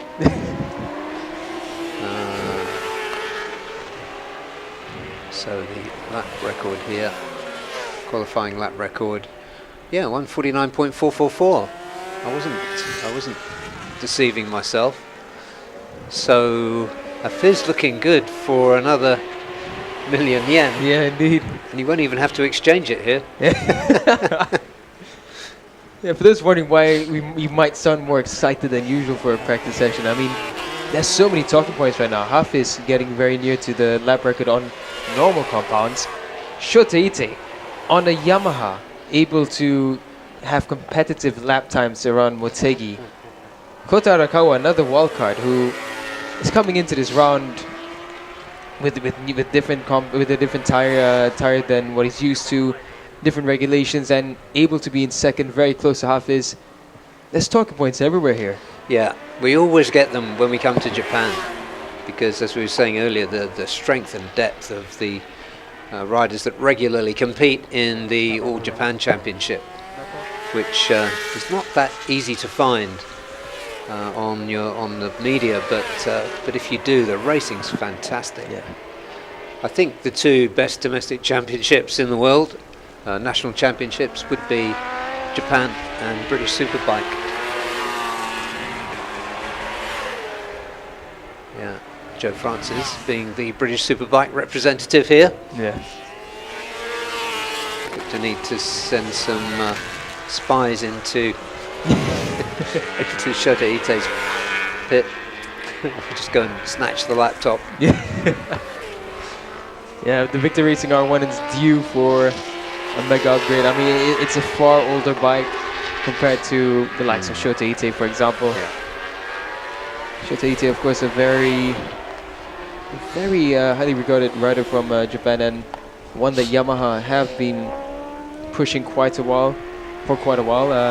Shota Ite, he went to the VR46 Master Camp in 2017, and if you know about the VR46 Master Camp, you only go there if you are Yamaha's best from the region. Indeed. Coming up. Indeed, yeah.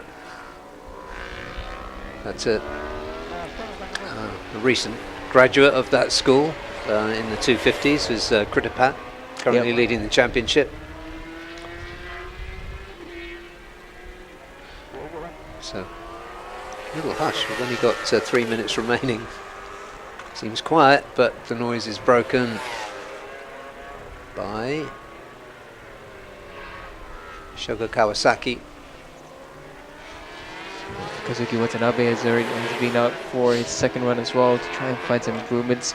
Kazuki at one point was P4, but after the top 8 have the top 7 have started improving, he's down in 8th.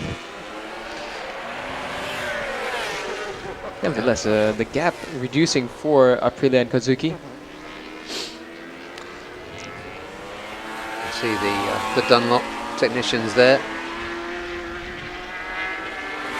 walking around. I think they're going to have to make sure they've got an extra million baht in the back pocket for this weekend. Salkan is always very busy and eagle-eyed on getting a bit more data from what the riders are saying and what the tires are telling them. I can see in the hand of Kobayashi-san. Is that an envelope with $1 million baht in it? He needs to have it ready, or he needs to be praying for rain in qualifying. Yeah, indeed. All right, now we still have Kota Arakawa. He's still out on track. He's not found anything quicker than his 50.2 so far, so maybe just collecting a bit more data for the tires. And that's the thing that I would find a bit concerning, perhaps, for Hafiz if he wants that million yen. Is that Kota is getting used to the regulations and the tires that we have here.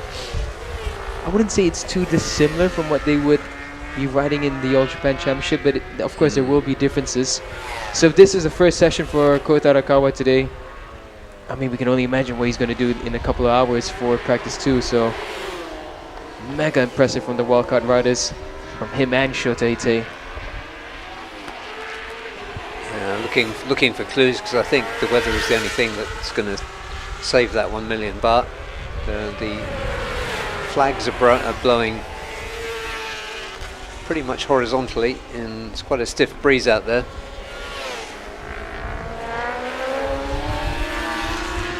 That's right, now completes another lap as he tries to find improvements. Ollie Simpson has been out as well. I think Ollie, the reason why he didn't complete that lap behind Hafiz when it was a really strong lap coming in, I think maybe he just realized that where Hafiz could push, he couldn't push perhaps. Came in and made some adjustments.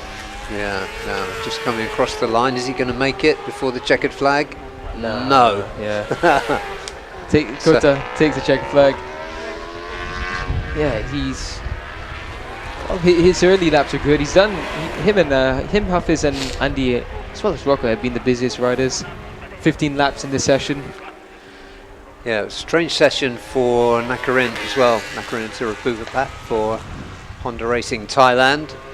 Very quiet for most of the session, then got himself up into 4th with a very creditable 150.5. Yeah, he did a nice gradual improvement for the last 5 laps. Every lap was better. So he's finally finding the rhythm.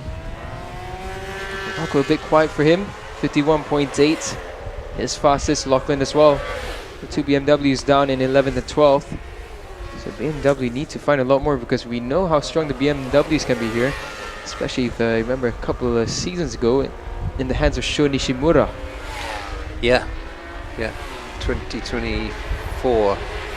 That's when he had the win, wasn't it? Yep, yeah. Indeed. Fantastic performance. And last season we saw Sho Nishimura again, but this time on the Honda.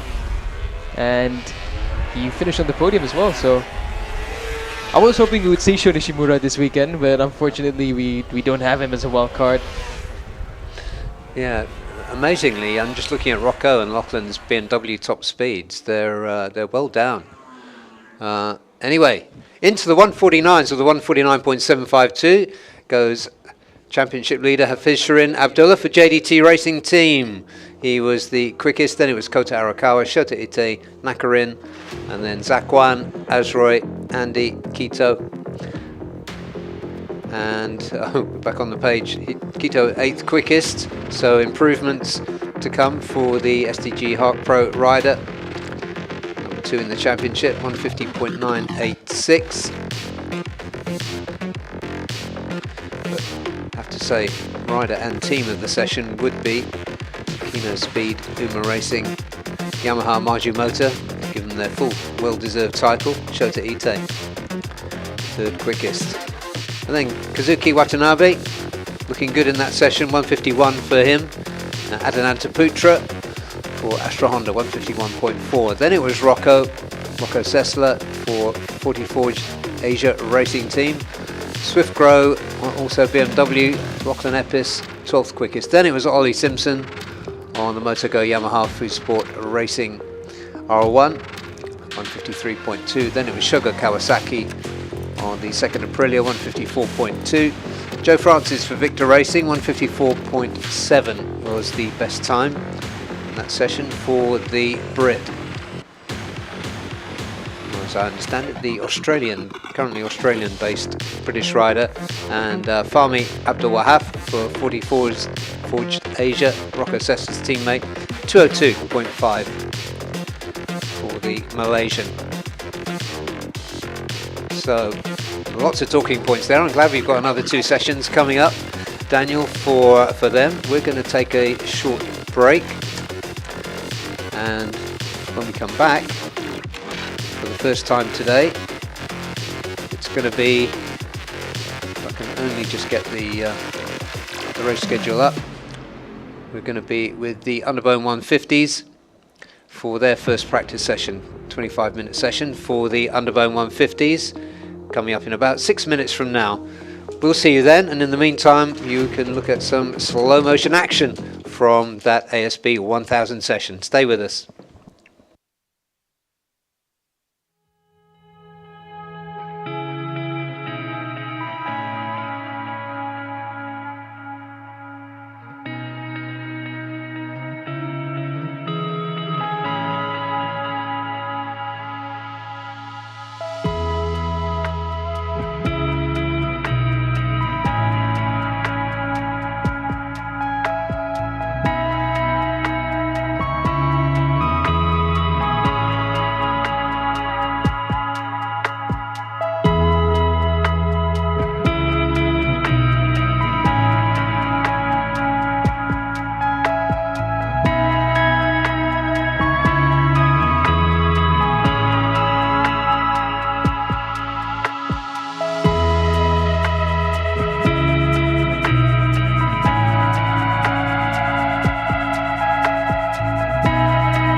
A very warm welcome back to Mobility Resort Motegi. We are here this weekend for round 3 of the FIM Asia Road Racing Championship, and on a day where we had to have a late start owing to the late arrival of the bikes and equipment here due to last week's typhoon, we are on track for the first time with the Underbone 150s. I do believe it's the only time of the year in Japan they see Underbone 150s, so lots of attention on this category. This is a 25-minute session for this class, and so many talking points in Underbone 150s as always, but perhaps we should start at the top with the defending champion Husni Zainal Fauzi and his team Zia LFN. They've locked out, they have 2 riders, they've locked out the first 2 places in the championship. There he is, the number 143. And to say he's made a solid start to defending his title is an understatement. He's had 2 wins and 2 third places, and that's good enough to have given him a 38-point advantage after just 4 races. Go figure, that's almost 10 points a race. Yeah. And yeah, his teammate Gupita is next best. So Husni's on 82, Gupita's on 44. 1 point behind Gupita is Dimas Juliet Moko for HJS Youngstar Kawahara Race Tech 60. YOIG Triloxana's team, of course, attracting more sponsors for this season. There is the 143 of Husni Zainal Fauzi. Other contenders, Aditya Fauzi, Honda mounted Aditya Fauzi for JPMW SND Factory Racing. Best of the Hondas so far, coming into this round sounding confident of getting himself on the podium again. There is the number 143.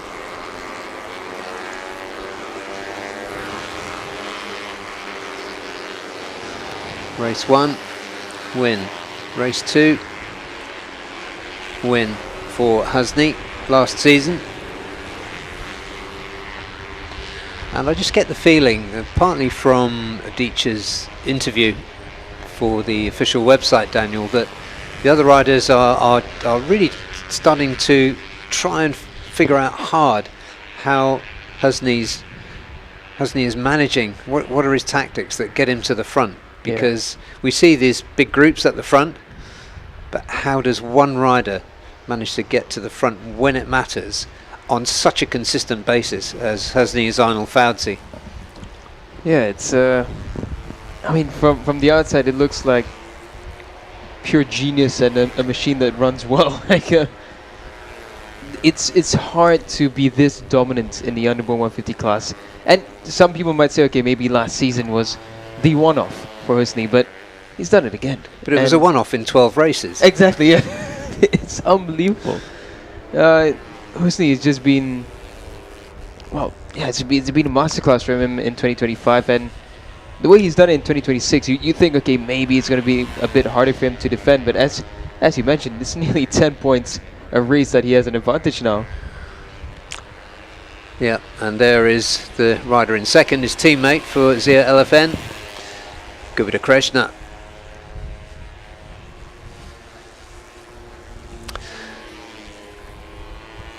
Yeah, Dimas Julie went well here last season. P4 in race 2. And a P5 in race 1. And decent start for Dimas as well in this championship, currently third, 1 point behind the rider in P2, which, as we said, is Gupita Krishna.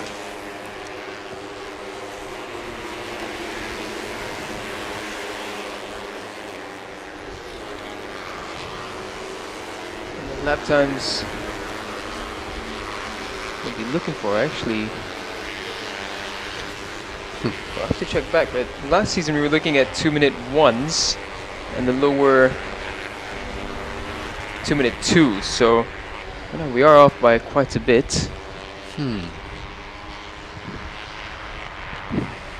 That's the kind of information that makes you want to do a double take, isn't it? Oh, sorry, apologies. I was looking at the wrong lap times. That was my fault. Yeah, 2:17s. Leading race pace, Yep. 2:17s. Yeah. So 2:19.4 for the one and only Husni Zainal-Fawzi. Yeah, the best practice time was a 2:15.097 by Husni Zainal-Fawzi last season. The closest to him in practice last year was Fahmi Bassam with a 2:15.9. So once we start seeing groups, then we will see those lap times drop by a few seconds. Yeah, 27 is Adib Arshad.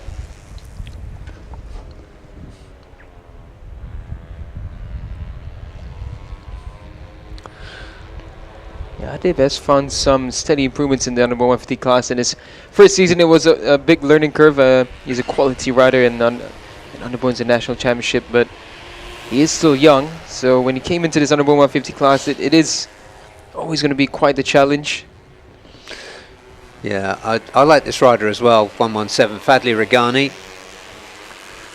New in as a regular rider this season. Just splitting the two Umi Yamahas of Adib and Nazarul.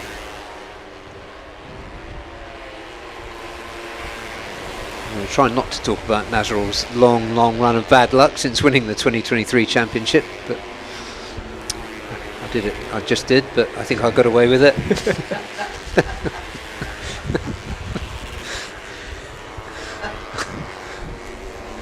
And other riders looking really good here. Sorry for the off camera chuckling here. Is Rendi as well, Rendi Oding. And who else but Husni to put a gap between first and second? Well, he's gone straight onto the low 217s. Yeah, it's unbelievable. I mean, again, the quality that Husni has. And yeah, that's a second ahead of Dimas in second. He does have another 2 seconds to find if he wants to match his fastest lap times last season in practice. But he can almost be certain that Husni will find those quicker lap times. Yeah, Adib and Nazarul running together, both in the low 220s. So a little bit of formation flying for the Uma Racing Malaysians. Yeah, they're working well together. Of course, Nazrul Izzat will be the experienced lead, so to speak, for Adib. Different suit as well for Adib Arshad this time around with that red color suit. Haven't seen him wear that one before. Red and purple? Surely not.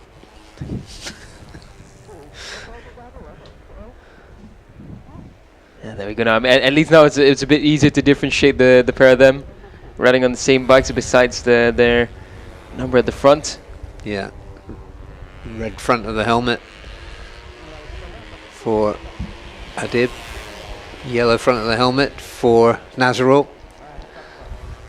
Yeah, they're working well together here. They're helping each other get a bit of slipstream and not getting in each other's way. So very good teamwork being shown here.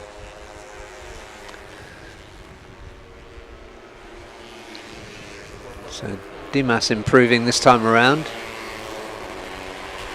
Quick top speed as well. Oh, it's one of the Philippines machines there. That's John Emerson Ingito that's gone down. That's not what we want to see in a practice session.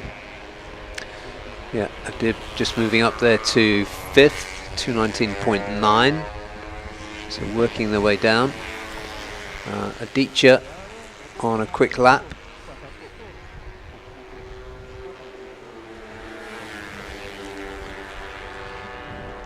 Yeah, does go quick, yeah. 18.81. Oh, still 1.4 seconds off Husni's time. Yeah, if we take out Husni's lap time for us for a second there, then it's a bit more closely gapped, but Husni after 3 laps he's back in pit lane. So he will be looking to make some adjustments. And as of right now, we've only got about 4 or 5 riders out on track, apart from John, who we saw down in the gravel. Darwish doing a good job there in 4th with a 219.7. So Darwish, after his podium in Buriram, I think it's really pushed him on for the rest of the season. It's probably one of those things that he needed to unlock just to get that confidence in himself. John's bike there still getting moved out of the way, so there will be yellow flags still at turn 9. Yeah, hopefully he'll get, well, got another session to go. These sessions are important, especially with unpredictable weather for the underbones, because on combined times from the 2 sessions today will decide who goes straight through to qualifying 2 tomorrow, and who has to try to battle their way through qualifying 1. So it's important in this dry session to get one in. And while I feel optimistic about the weather, you cannot predict it here. Daniel, who will not talk about the weather, is just sitting there shaking his head and thinking of something to change the subject to. Yeah, it wasn't an opinion about the weather in my reaction, it was just observant. But right now we have the majority of the riders back in pit lane, so we can expect them to be coming on in the next 4 or 5 minutes for a final push. I'm expecting Hosni to really start charging in for a 215 again. It's going to be dependent on the slipstream as well, and we have some pretty significant wind as well compared to last year. Yeah, it's funny if you look at the times right at the top, Daniel. You've got Hosni on a 217.2, and then it's 1 second slower to P2, Dimas Julie, 218.2, and then it's 219.7 for Darwish in 3rd. Yeah. It's a huge gap. These are the kind of gaps we're not used to seeing in FIM Asia road racing underbone 150s. You see it occasionally, but again, the gap is so significant now. You'd have expected that it would have already been closed up together, but yeah, Hosni just with that runaway lap time, Dimas finding just that little bit extra, and everyone else having to play catch up now. Yeah, to see up on the hillside there, somebody flying the national flag of Malaysia. Intrepid followers from all the way from Malaysia, which is a 7-hour flight, Daniel. Indeed, Yeah. 7 hours and 15 minutes. Plus an hour and a half commute on the road. Of course. Or by train. Well, a train wouldn't get you right here, but... No.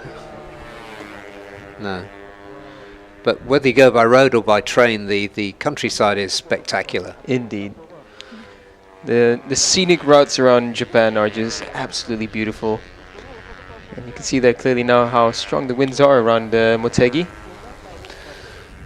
So on the underbones, you will feel that. Oh, for sure. Yeah.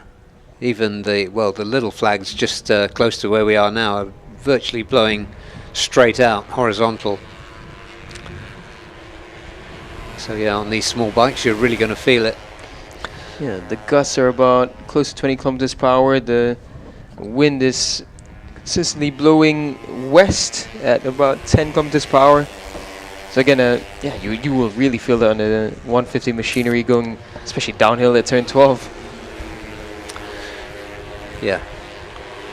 Slightly disconcerting. And just saw Muzakir Mohammed on the Vosges, the number 92, going through there. This is a story that I'm really interested in, seeing the Chinese manufacturer Vosges, who were really not competitive, it's fair to say, last season. This season, they're getting much closer, finishing really within striking distance of the top group. Yes. So expect to see more improvements and some points being scored by the 2 Vosges machines. Just to give a bit of background on how well Vosges is finding improvements with Azan Shah's leadership in the Malaysian Cup Prix Championship, where now the regulations are almost standard. They've qualified on the front row and on the second row. So the speed is there as a near stock machine. So right now they've made the steps forward and closed the gap down in the Underbone 150 Championship lap time wise as well. We saw them in the group in Buriram as well. So it's getting there, and we know how good Chinese manufacturers are in delivering results in racing. We've seen it for the past 2 seasons in world racing, so it's going to be good to see Voj finding those steps up. Yeah, absolutely right. And in the hands of Muzakir and Afizi, also 2 really good riders in this category. Ooh, actually looking at this lap, Muzakir, he's getting a great tow behind the Umar Racing riders, and he is predicted to go provisional 4th. That'll be a huge result in practice for Voj. Well, not provisionally 6th, so still a great lap coming in for Voj and Muzakir. Yeah, it's good to see a project really working like that. Nobody challenging Husni or Dimas at the top. 1 and 2, 1 second apart. A whole load of bikes coming, rumbling their way out of pit lane now. Oh. Yeah, Muzakir has gone up into 4th.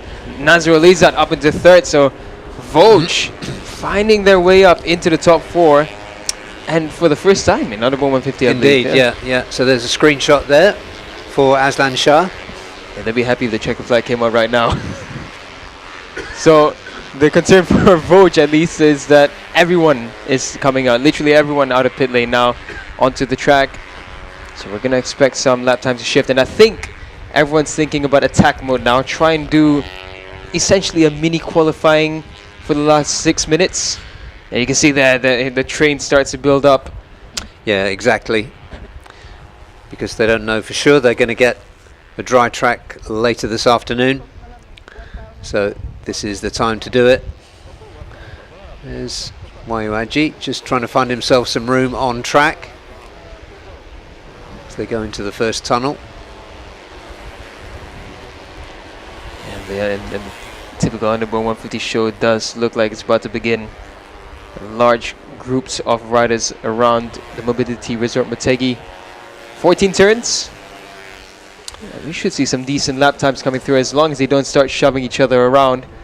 Because this track, even though certain parts of it are plenty wide, but if you go into turn 7, 8, 9, it does get a bit narrow, right, especially right before the downhill section into turn 11 and 12. It does get quite narrow, so if you start shoving around, then you can easily be knocked off your line and you lose a lot of momentum. Yeah, really bunching up now, that group, with Nazrul at the front. They really need to get a bit of a move on. Yeah, I don't think race control is going to be too happy with what we're seeing now. Yeah, there will be words from race control. Got strict limits on lap times based on their previous form, where there is previous form, as there is for most of the riders we can see on the screen here.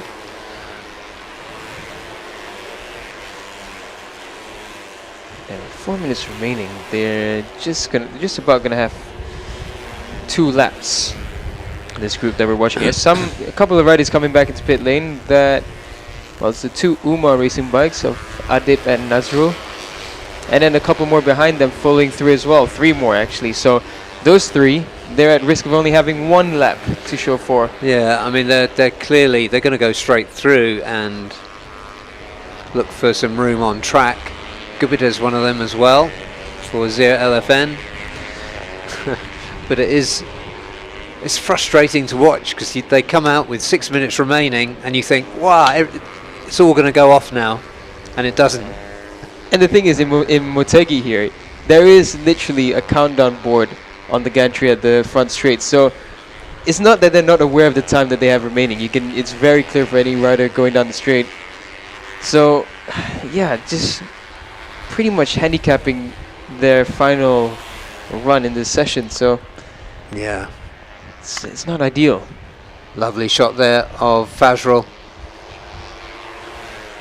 on the Cardinals machine. I think this is his third season in for Cardinals.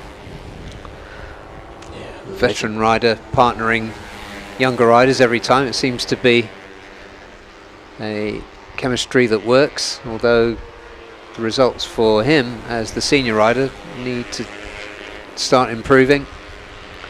He's always so close to a great result, but just doesn't find that final touch. And I mean, we know the quality of Fazrul in his glory days.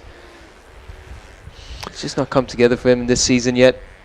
And that is Kiki Suraman. Yeah. That's an actual issue for him there. So I thought he was just trying to get out of the way of Muzakir, but looks like an actual technical issue there for Kiki. You can see that just a big helmet just over the crest there. Yeah. So Muzakir, he wanted a toe, and now he's going to be on his own. Yeah, and that's Silmi Helsinki, 14-1 for all on the number 58. Like a Turkish flag on top of his helmet. So I wonder if that's a nod to Toprak. Maybe. So it's, yeah, that's Kiki for sure. Yeah, that's unfortunate. Was just about to start going on. Oh, wait, look at the lap times now. Husni, Yeah. fastest sector 3. Husni, 2:16.715. Who else? He's just taken another second off. Sorry, another half a second. Oh, but but yeah, still. but half a second. On a 150 around Motegi. So it's remarkable. I mean, no one else that I've seen is able to just do it so casually the way Husni does. He's put almost exactly 2 seconds between himself and Aditya Fauzi, a second and a half between himself and Dimas. Yeah, it's in the, I mean this in the most positive way, it's ridiculous. Yeah. Yeah, 2:16.7. There's his teammate, Gupita Krishna on the number 73 for Zia LFN. Where is Gupita? 15th, 2:21.2. Wow, so it's April King running number 95 this season for the Philippine part of the UMA Racing operation, back with Muzakir for Vosges. Muzakir currently 6th, 2:19.6 for the Malaysian. Yeah, lovely helmet from Muzakir there, that LS2. Not a helmet we see often in the ARC, so good to see LS2 as well, putting their lids into this championship. Got a bunch of different helmets actually this season. Bunch of different brands there. That is with the Alpine Stars introduction as well. I think we've seen empty helmets as well into our championships this year. MT. I think we saw one rider with it. I'll have to check again, but yeah. Yeah, for now Muzakir on his own.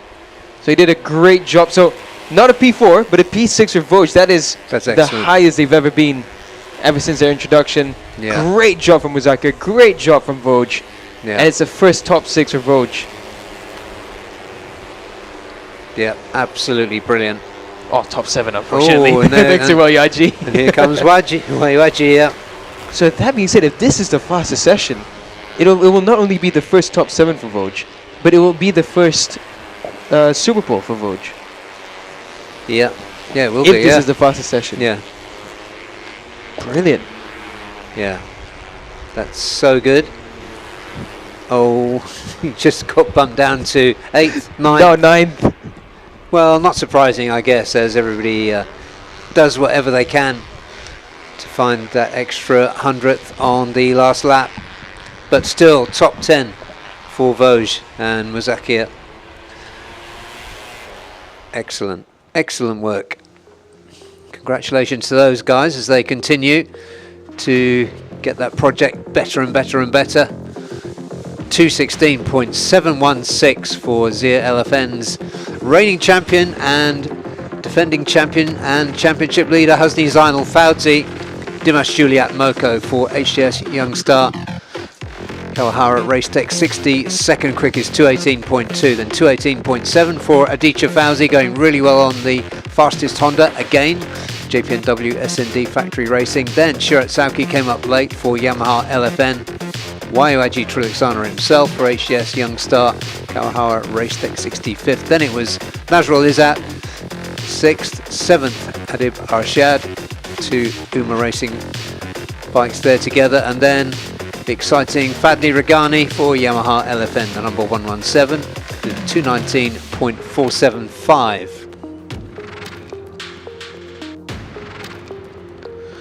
Ninth quickest was the Vosges AS25 of Muzakia Mohammed. Then it was Ahmad Dawish for Yuzi Asia team. His teammate Charles Shazras, the number 61, was 11th, 2:19.8 for the young Malaysian. And then from the Philippines, Timothy Rojas, and then Gubita Krishna down in 13th, 2:20 for the Indonesian. And then April King Moscado for Race Tech. And jumping to 16th, we saw him go, not finish that session, unfortunately. Kiki Sudirman Manarung for JPNW SND. Then it was Randy Oding, first time here for the Indonesian. Akshal Ilham Safutullah for Team One for All, 18th. John Emerson Mingito didn't complete that session. He did a 2:21.5. Fazrul Sham for Aeon Credit JKQK Synergies Cardinals. And then it was Afizi Supat for Vosges AS25. Shafiq Rasol for Aeon Credit Cardinals recorded no time in that session. So we are underway. Local time here is 1:23, so lunchtime. Although I think the tight schedule means no lunch this time around. So we are going to be back in just a few minutes' time. We'll be running the same sequence again, beginning with the AP250s. That will start in about 5 or 6 minutes from now, so stay with us and enjoy the slow-mo action. In the meantime, join us again. We're here at Motegi for round 3 of the FIM Asia Road Racing Championship.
Welcome back to Mobility Land Motegi and round 3 of the FIM Asia Road Racing Championship for the second time today. We are on track with the AP 250 class. Big 32 bike field.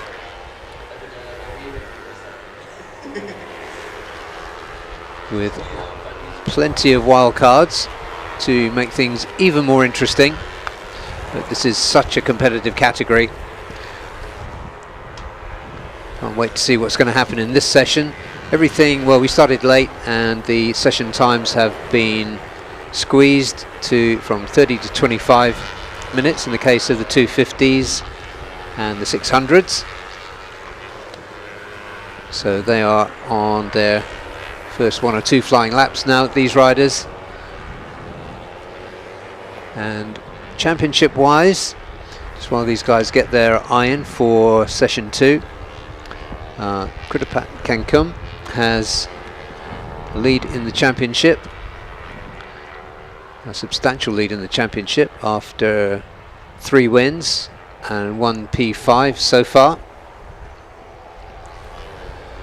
But that also means that he's got a 400 RPM rev cut. There's 200 rev cuts, just to try and even things out a little bit. So Kritapat for Yamaha Racing Thailand.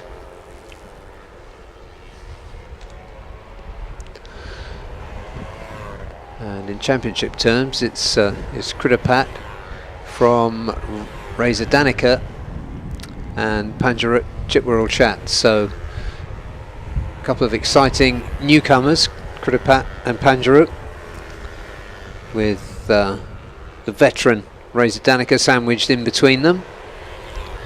And this morning in practice, Rishi Takahira was quickest until right at the end, when he was knocked off by Chandra Hermawan. Great effort from Chandra. But Rishi Takahira is going to be in the mix this weekend, that's absolutely for sure. Can be a little bit wild, looking at the number 55 there of Unai for Propa Antares, his teammate, the number 40, Shanshin Zhang, just behind him.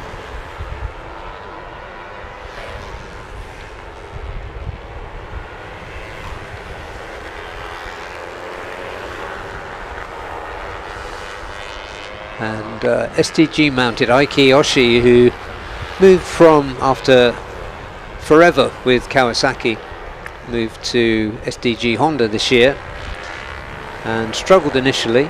Seemed like they were running pretty much a stock bike, but he showed well early in the first session this morning. He's currently on top of the timing screen ahead of Chandra and Takahira. Yeah, it's been a bit of a battle between Aiki and finding that pace on the Honda. I mean, we've known that SDG 250 hasn't had the pace. I mean, they've had some quality riders ride that bike and they haven't managed to transform it into a result yet. But with that in mind, Aiki's done a great job. We would like to see Aiki get a strong package, because we know how strong Aiki is. Exactly, yeah. And now he's moved from Kawasaki to Honda with SDG, no less. We know the quality of that team, of course. It'd be good to see the results come in for Aiki Yoshi, especially here at home. You want to put on a good show here. Rishi Takahira has improved by 4/10, 208.452 for each. Hiroki Ono out earlier than he was in practice 1. Hiroki trying to find quick step-up improvement. I wonder if he was potentially sandbagging in practice 1. This is the quality of Hiroki we expected to be right at the front always. Exactly, yeah. Who knows? We know he's a master tactician. Yeah, indeed. We know he hates losing. Yeah. And he's going to be looking absolutely for sure, especially in front of his home crowd, his home fans, for a double win this weekend. Number 75 there is Lu Yin, coming back from a back injury, and the only female rider in this field, or indeed in the broader 5 categories. Yeah, indeed. Charles Abdel just gone ahead of Luyin. Struggling to get past even with Slipstream earlier. That's why they made it through. Afif Amran just behind the pair of them. Afif coming in as a replacement rider for this round. Yeah, good to see him. Indeed. In the 250s. There was a moment of time that Afif was developing the Pittsbike GRT Yamaha R3, and that project didn't get continued. Pittsbike GRT as a team have no more competition presence. I'd love to see them back in racing, but no, it's great to see Afif now back on an R3 and in the Asia Road Racing Championship. Yeah, absolutely, and for Cardinals as well. Yeah. 222, that can only be Fahmi Bassam, 2024 Underbone 150 champion. 2024? Yeah, 2024, yeah. Rich Takahira has improved by another 10th, 208.3, so steady improvements from Rich Takahira. Still not quicker than he was in practice 1, but it is still early days in this practice 2 session. Yeah, qualifying last time here at Motegi, 206.9. That was Murabil Vitoni, the much missed Murabil. So shout out to you, Robbie, if you are tuning in. Yeah, if you're still in the recovery program, Robbie, speedy recovery. We hope to see you back. We've seen your stories, posting your throwbacks in racing. We do hope to see you back on the saddle once again. Yeah, 206.9, that is the qualifying lap record. Hiroki Ono has just gone up into second. Well, it seems like it was a lap that came out of nowhere. We didn't see that lap coming apart from his quick sector 1, the quickest sector 1 of the session. Yeah, it's 1400ths of a second behind Takahira. So we got 3 Japanese in the top 3. And then it's Chandra, 2 Indonesians, Chandra Fahmi, 4, Fadil Mushavi.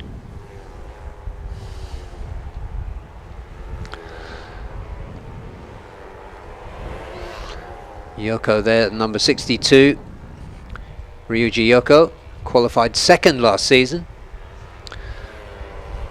Don't think he finished either race, but really quick around here. So number 62, definitely one to keep an eye on. Currently 8th quickest, 209.8. That's Hunter Cordy just pulling aside as Ryuji slows down into turn 12. Good to see Hunter Corney into this AP250 class. Brilliant rider from Australia, young talent.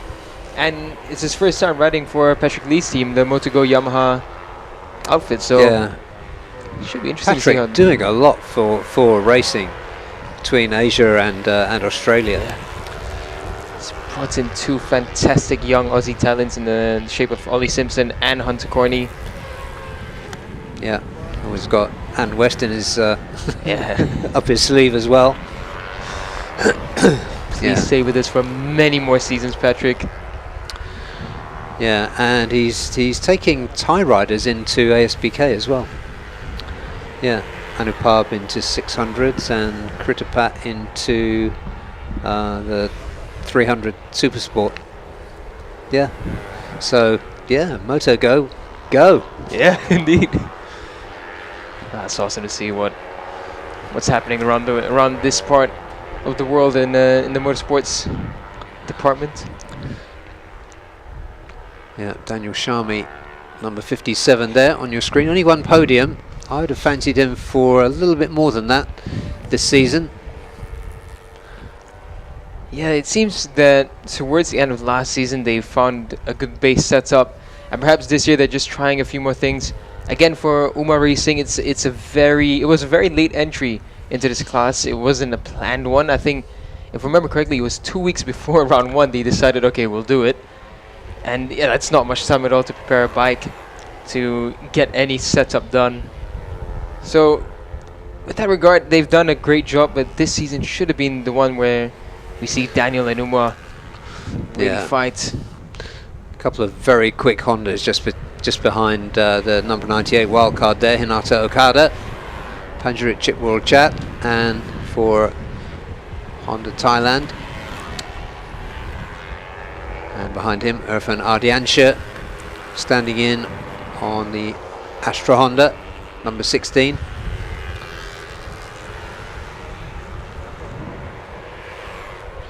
At 2:07.6 is currently the time to beat in the hands of Rish Takahira.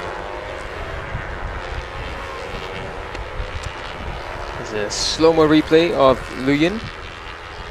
Great helmet design as well on that Alpine Stars SR10. Yeah. I'm just watching to see when she rolls the throttle on. Looks like There she goes. there she goes, yeah. Yeah, quite late, I thought.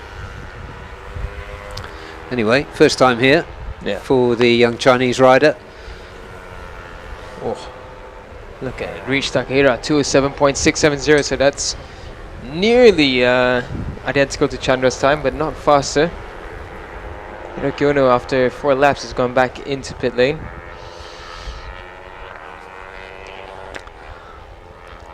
So we got 3 Japanese riders into the top 3 in practice 2 for AP250. Yeah, number 24 we were looking at there, Pirapong Lui Bun Peng.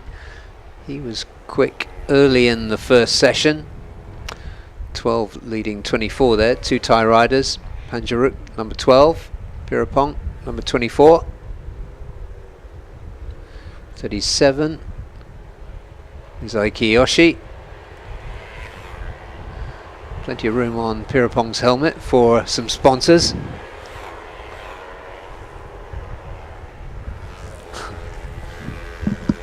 So they play the looking behind game. Galing Hendra at the front of that group, the number 99. Aiki Yoshi on the 37, SDG Honda just ahead of him. Irfan Ardiansha, another very distinctive helmet. Pink helmet at the back of that group.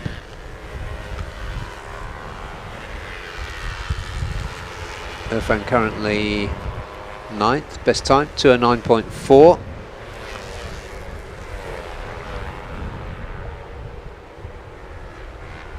No big changes that time around. Got over 9 minutes remaining.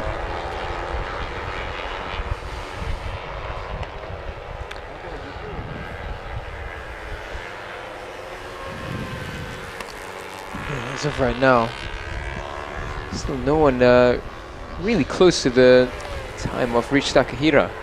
Closest is Hiroki Ono, but he himself is about half a second off. Aiki Yoshi on the SDG CBR 250R double R is a second, was 1.2 off. So a lot of work to be done for the riders below the top 2 to try and keep up with them. Currently he's looking like Yamaha, Honda, Yamaha, Honda, Yamaha. And Unai, the only difference between those two, the Kawasaki, 14th, he was 10th fastest in practice 1. It seems where a lot of riders are struggling, so is Unai with the Kawasaki Pro Power Manual Tech Racing Team. Yeah, Daniel Shami also there, not looking really like he means it yet. Irfan. Well, you take your eyes off Irfan at your peril, I think. And he's just done the fastest Sector 1. Championship leader Kritipat improving. He's down in 10th, 209.5. So they've got a challenge to get the mapping spot on for that Yamaha. Fastest sector 1 time with Irfan was 34.3. He did a fast sector 2, sector 1. Yeah, all his sectors are good. So Irfan Ardiansha still improving.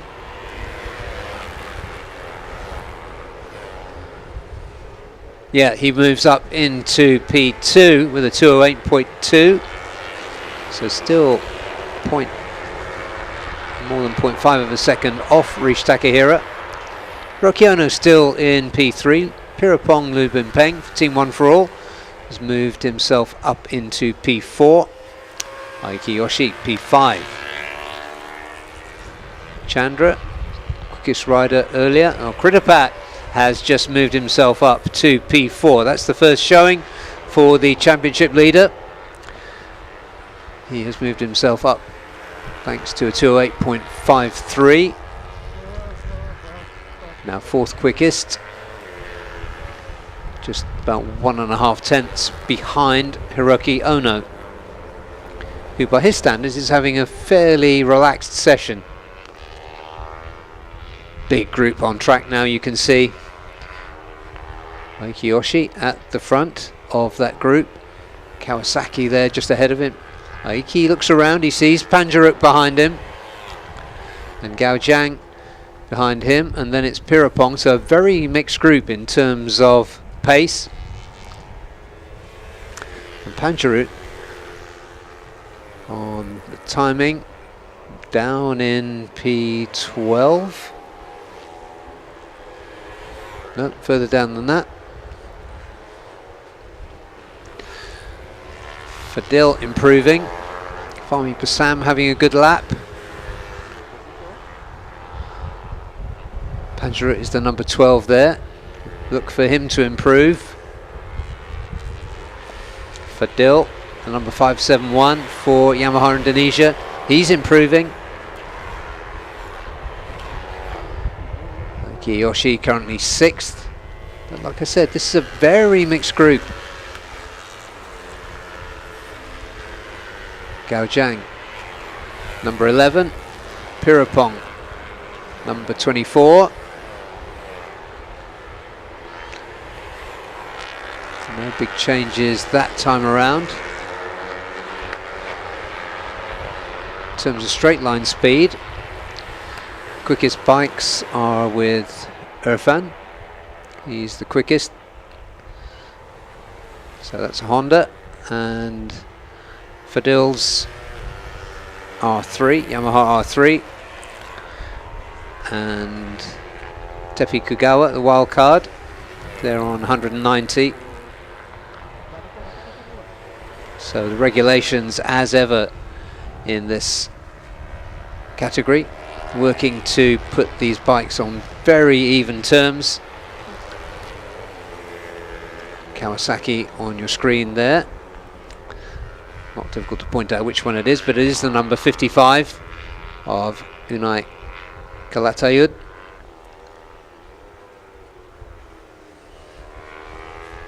The only Spanish rider in this class. We have another one in the TVS racing class as well, which, due to the schedule changes, we won't be seeing the TVS Championship until tomorrow. Aiki Yoshi still at the head of that group. Panjaruk, third in the championship, moving his way through. Reza Danica also running a rev cut, but 200 compared to Kritapat's 400 RPM. He's down in 11th, 1.6 seconds adrift from the timesheet topping time of Takahira.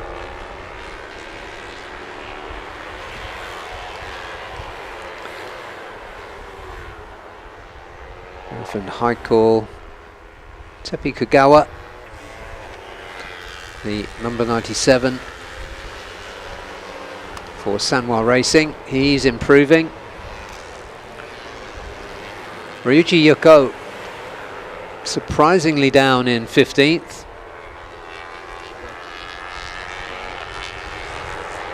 Hiroki Ono just completes another lap, but it was a 2:10, so not quite the pace there. Just looking there once again at Lu Yin for Tianyu Asia Racing MFZ.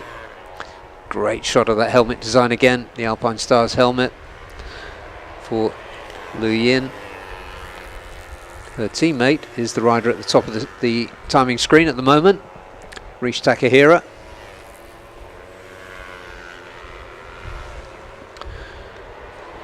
Rish seemingly having a fairly quiet run on this lap, but good pace actually.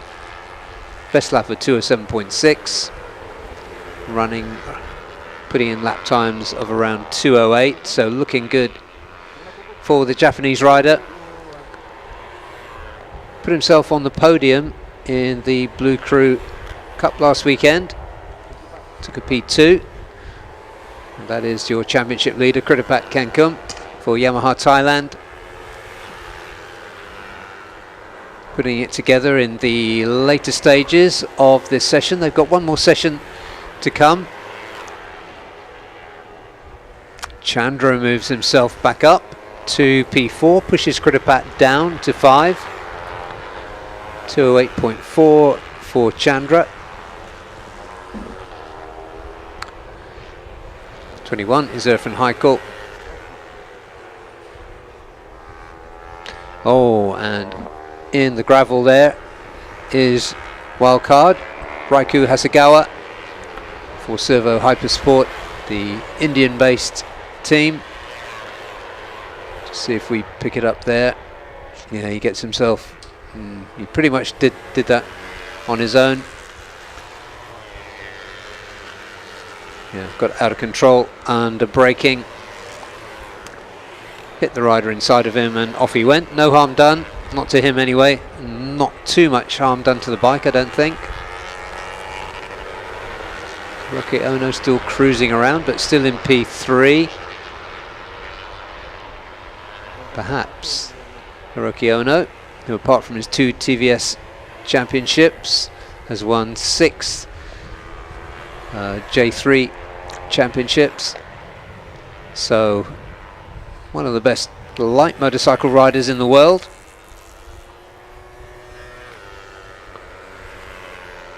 And checkered flag is out now.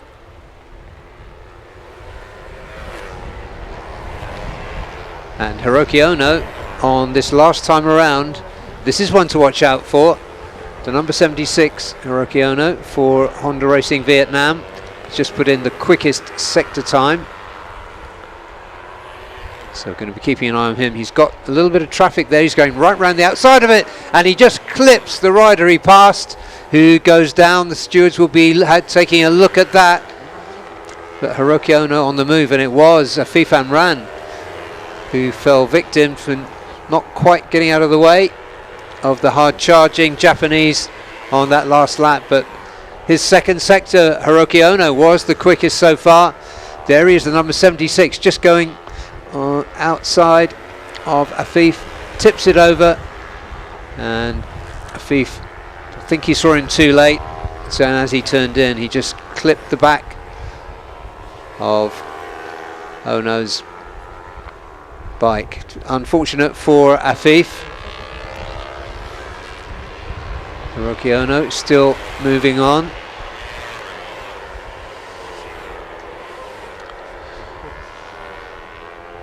So best lap so far, 2:08.313. He is going to improve this time around. Let's see what he can do on that lap in which he was involved in an incident. Oh, and he goes to the top despite having that contact with a FIM Ran. He did a 2:07.374. The only rider into the 2:07s. The last time around for Hiroki Ono. So brilliant tactician that he is. And in terms of the competition heartbreaker that he is, he came through right at the end to bang in a 2 minute 7.374. Rish Takahira goes across the line for the last time. Led the session for about 24 out of the 25 minutes But then Irfan Ardiansha for Astra Honda, third quickest. Another rider you can never quite take your eyes off. Chandra Hermawan, quickest in the first session. Fourth in this one, 2:08.465. The last time around for him too. So we will be seeing them one more time this afternoon. And I have to tell you that the grey clouds are gathering here at Mobility Resort Motegi.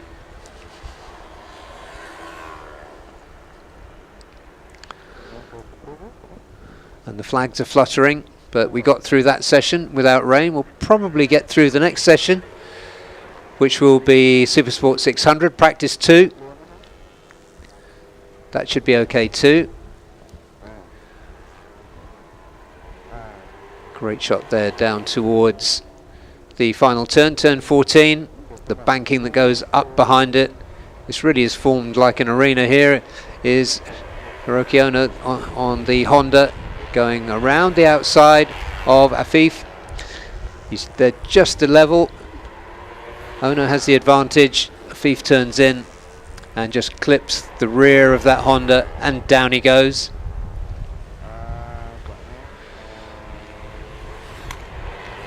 No action, I think, to be taken.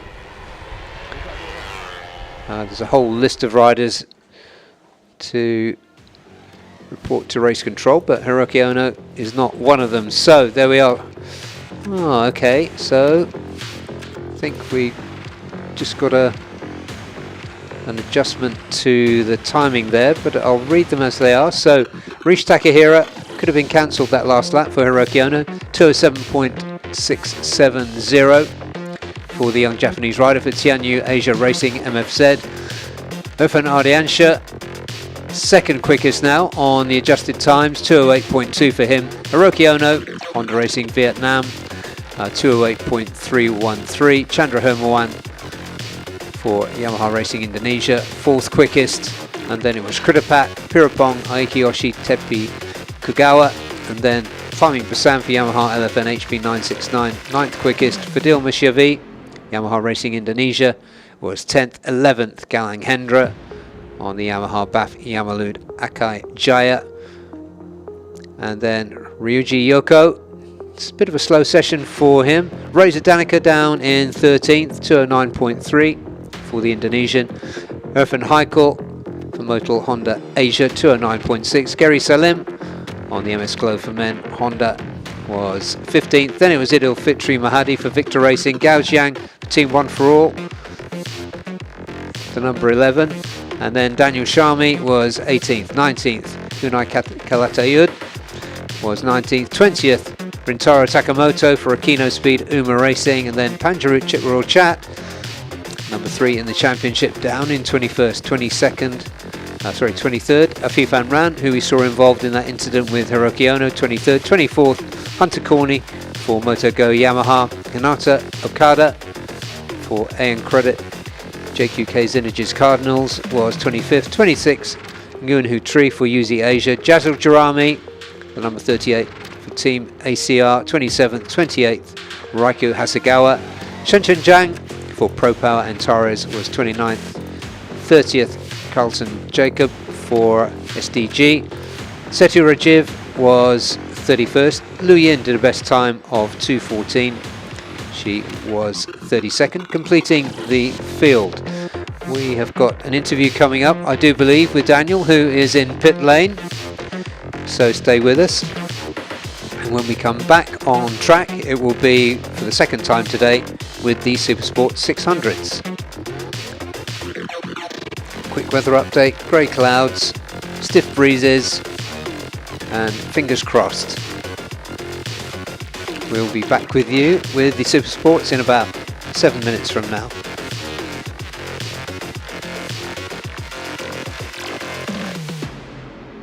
We are with Daniel right now.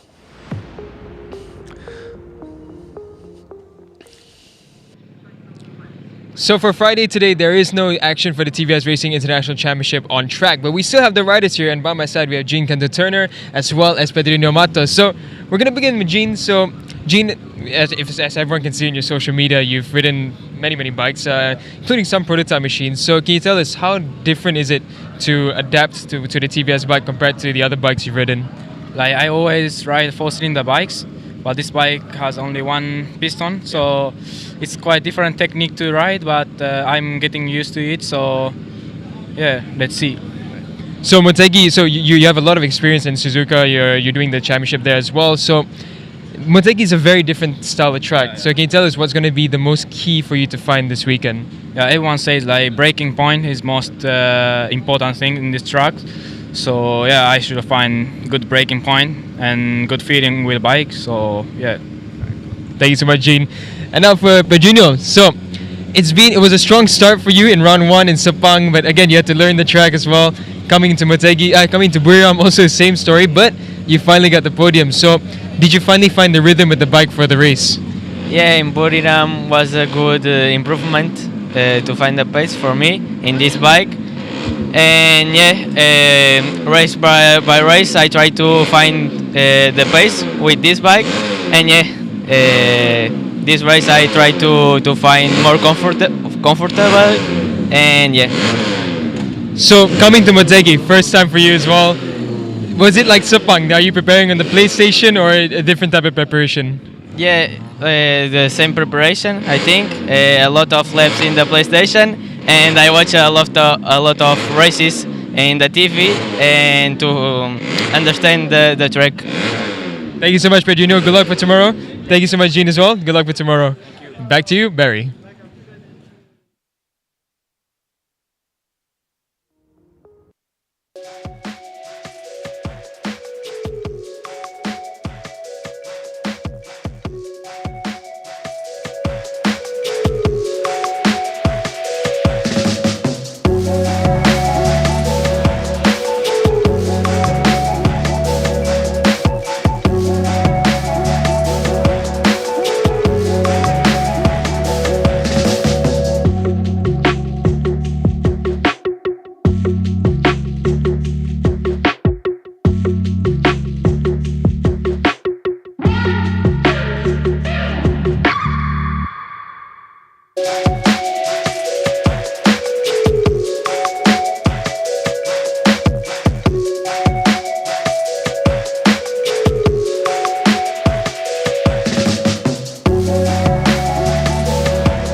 Welcome back to Motegi. We were talking a few minutes ago about the grey clouds, and fingers crossed that there was going to be no rain, but the white flag with the red cross on it, or the red X on it I should say, does mean that slippery track surface, and we can see rain on the window here just above the pit lane from our commentary position.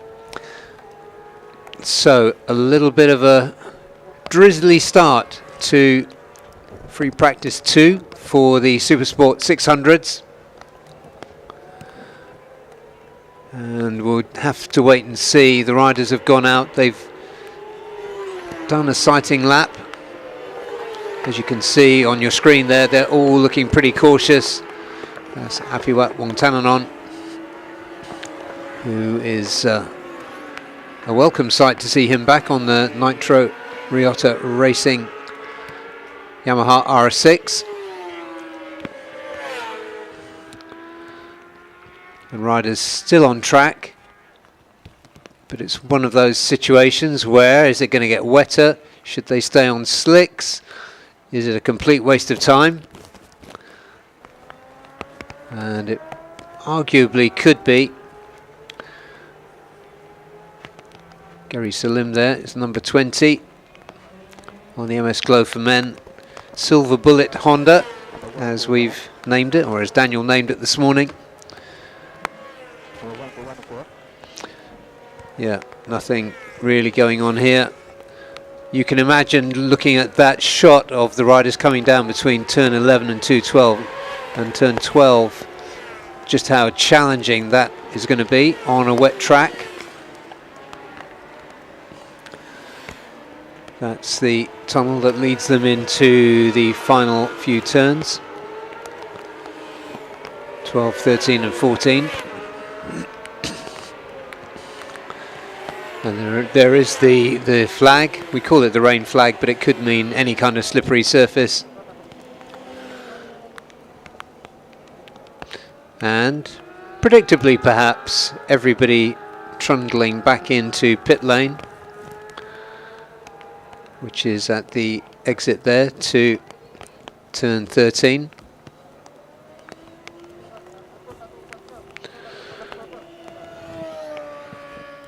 So people running around in pit lane, riders coming in, because it does seem like pretty much a pointless exercise. If you push and you crash, it's going to be expensive and potentially painful. We know that there is rain forecast off and on all the way through the weekend. This morning the forecast said it would arrive at 2 o'clock. Well, local time, it's 10 past 2 now, so pretty much on time.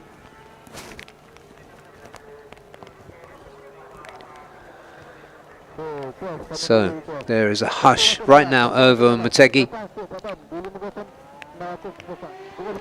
There is a reason that the greenery, the lush forests, the billowing green forests that we can see around this arena at Motegi, because it has very much been built as an arena into the countryside. The dimensions of it, the shape of it, determined by the oval racetrack that was originally built with it. Fans of a certain age will remember it being, for many years, called Twin Ring Motegi. As Kazma Daniel just come into the pits.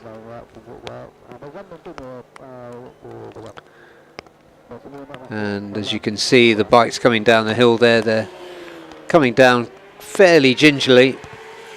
The track won't be wet out there at the moment, it'll just be a little damp, a little slippy.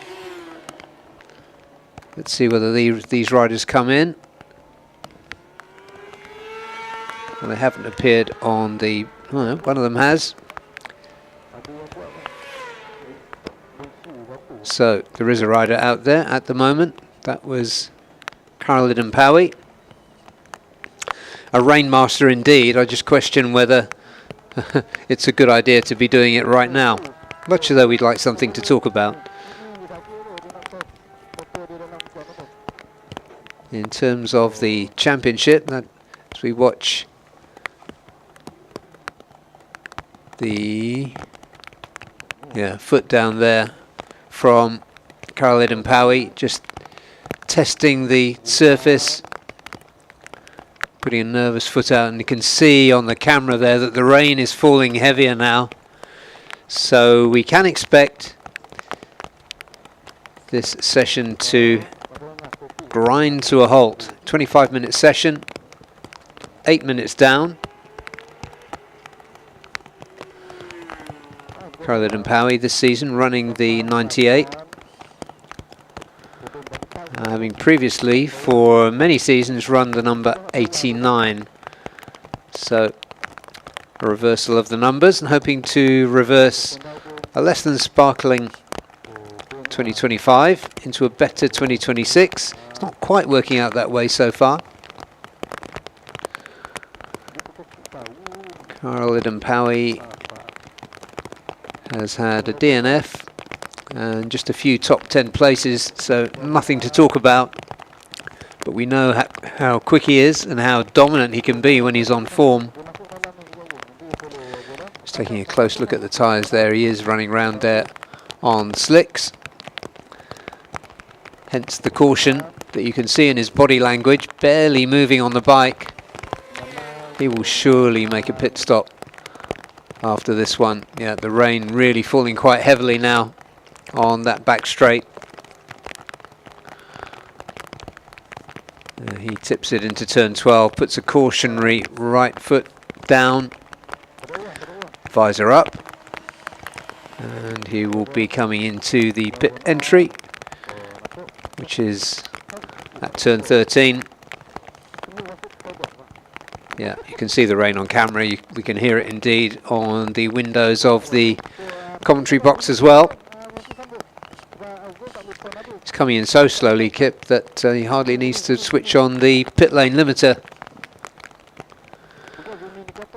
So we can just look down and see the team coming out to greet him, to show him where to stop. And so that's it, the whole field in the pit. The rain falling down.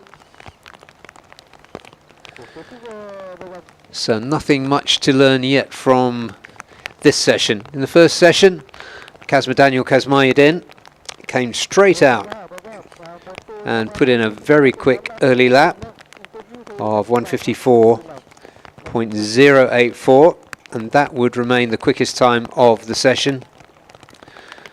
Next up for Sanwa Racing was Ikari Akubo, who we know goes well here, of course. One of the fastest of the fast wildcards that we're happy to welcome here to Motegi.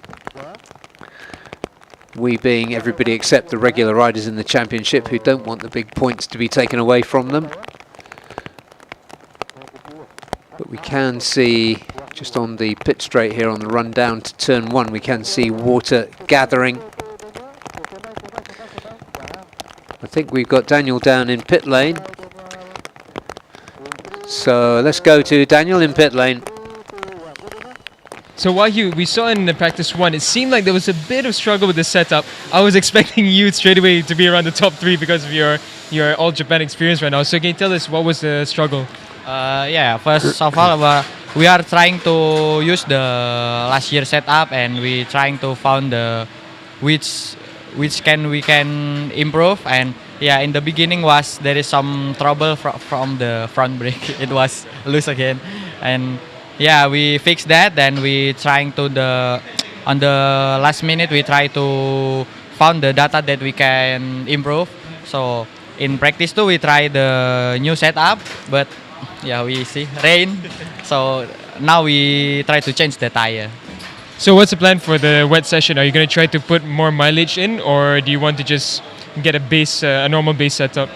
I think we do the normal base setup first. So if there is something that we can improve, yeah, we will improve, and maybe it will use for the race tomorrow and tomorrow next, because yeah, we don't know about the weather, so we have to prepare everything. Thank you so much, Wahyu. Good luck for the rest of the day. Thank you.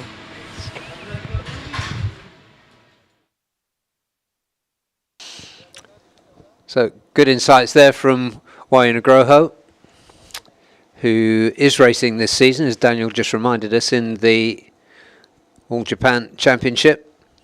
So he has experience here. And just looking at what he did last season.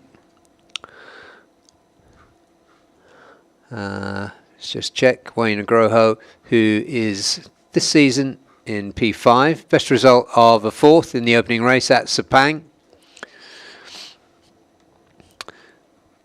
Last season, he finished 4th in race 1, and I think it was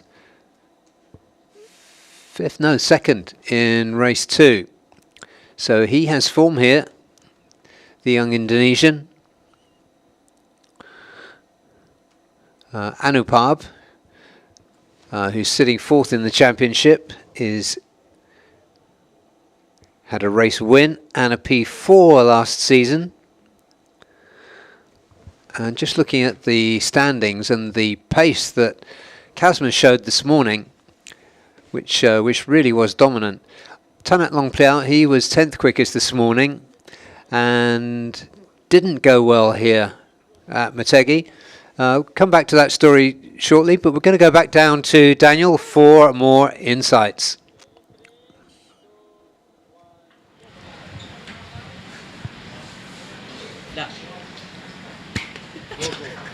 So we're with Kasma Daniel now. So Kasma, you guys just went out and started reading, so can you tell us what's planned now? So are you going to try and just find some feeling in the wet here in Motegi, or is there a different focus?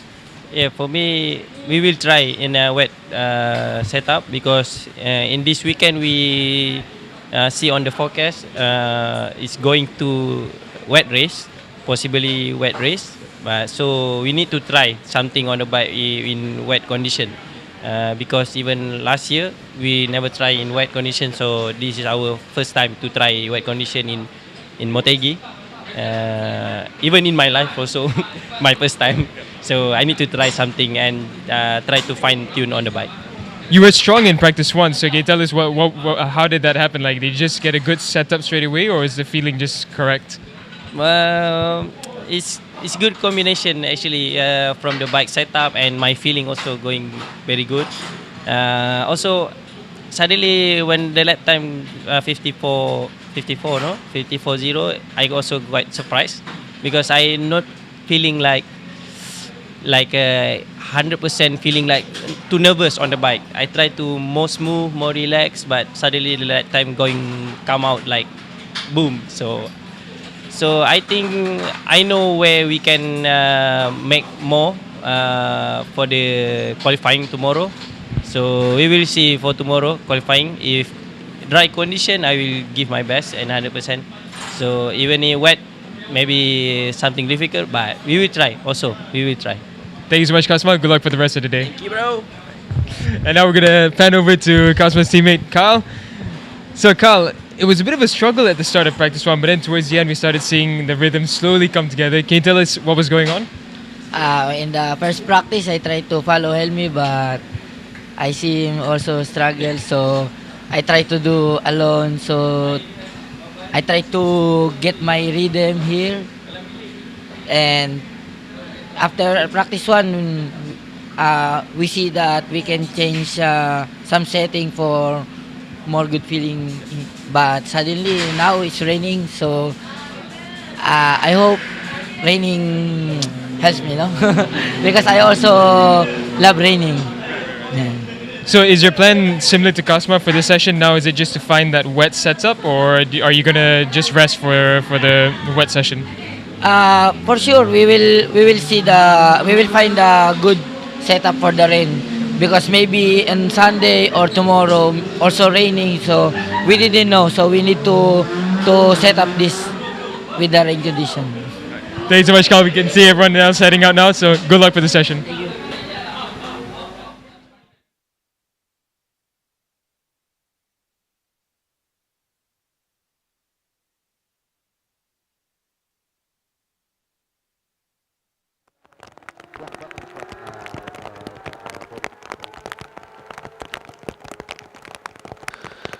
So as you could pick up from the comments there from Kazma, and also from Kyle just now. The riders are going to try some wet setup, and so you can be absolutely 100% sure that they're out now on wet tyres and looking to see what they can do. We do have likelihood, at least 50% likelihood, according to the forecast, of rain. So this is going to be an important brief stint. There's only 7 minutes remaining in this session, but some important data to be collected. There's Wayne Agroho, who, as we were saying earlier, goes well here. Last season a P4 and a P2, and also racing here in the All Japan Series as well. So a good one to watch. Although he did say that he wasn't going to be too concerned at this point about getting a wet setup, but maybe his team had a different view as he comes down that long hill. Anybody that's ever ridden a motorcycle will just know the feeling that you get when you are braking on a long downhill session. Just feeling the front as much as you possibly can. The rider just gone through there was Tanat Longpleau. 36 on the Yamaha is Ferozi Torakatula. Second season now in Supersport for the Indonesian.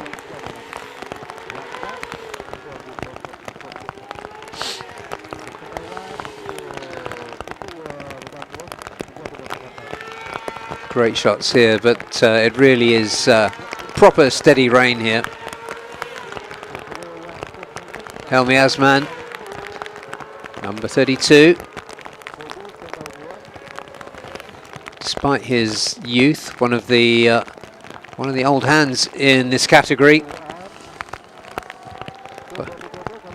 Lots of due caution being shown there by Helmi. Fastest time we've had so far, 2:11.2 by Anupab, but I do think that was just as the rain was starting to fall, so nothing really to read from that. Best time, so Helmi improving in the wet.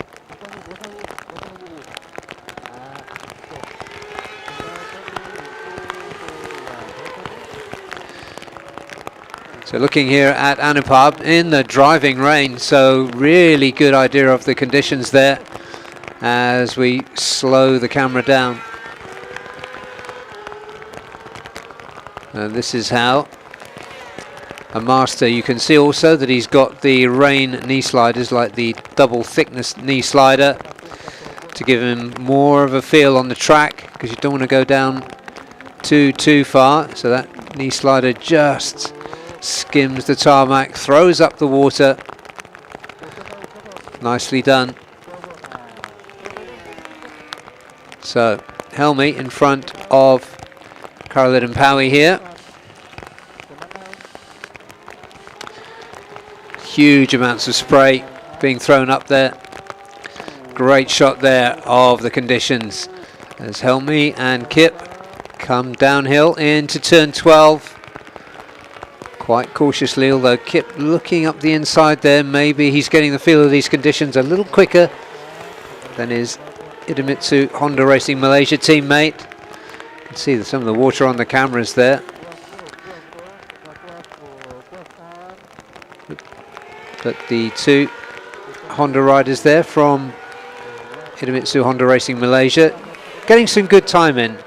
3 minutes remaining in this session, but valuable minutes, valuable laps for them. There's the number 24, Victor Racing's Izam Iqmal. Had a difficult season so far after his brilliance last season into 50s. And as we were discussing earlier, because he's so light, so physically so light, he's carrying a 10 kilogram weight handicap. Although we're really not sure where that ballast has been placed on the bike. Be interesting to find out.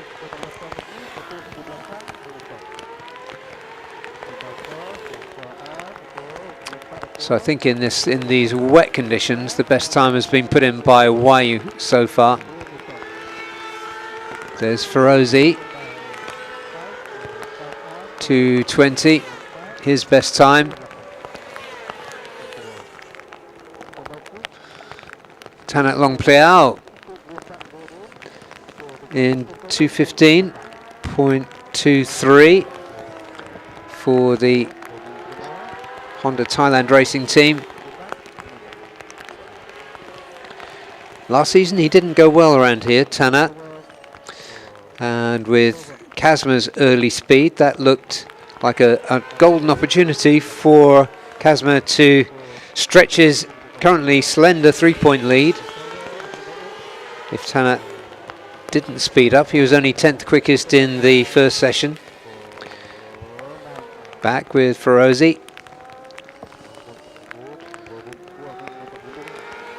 Downhill for Ferozi. Cautiously done.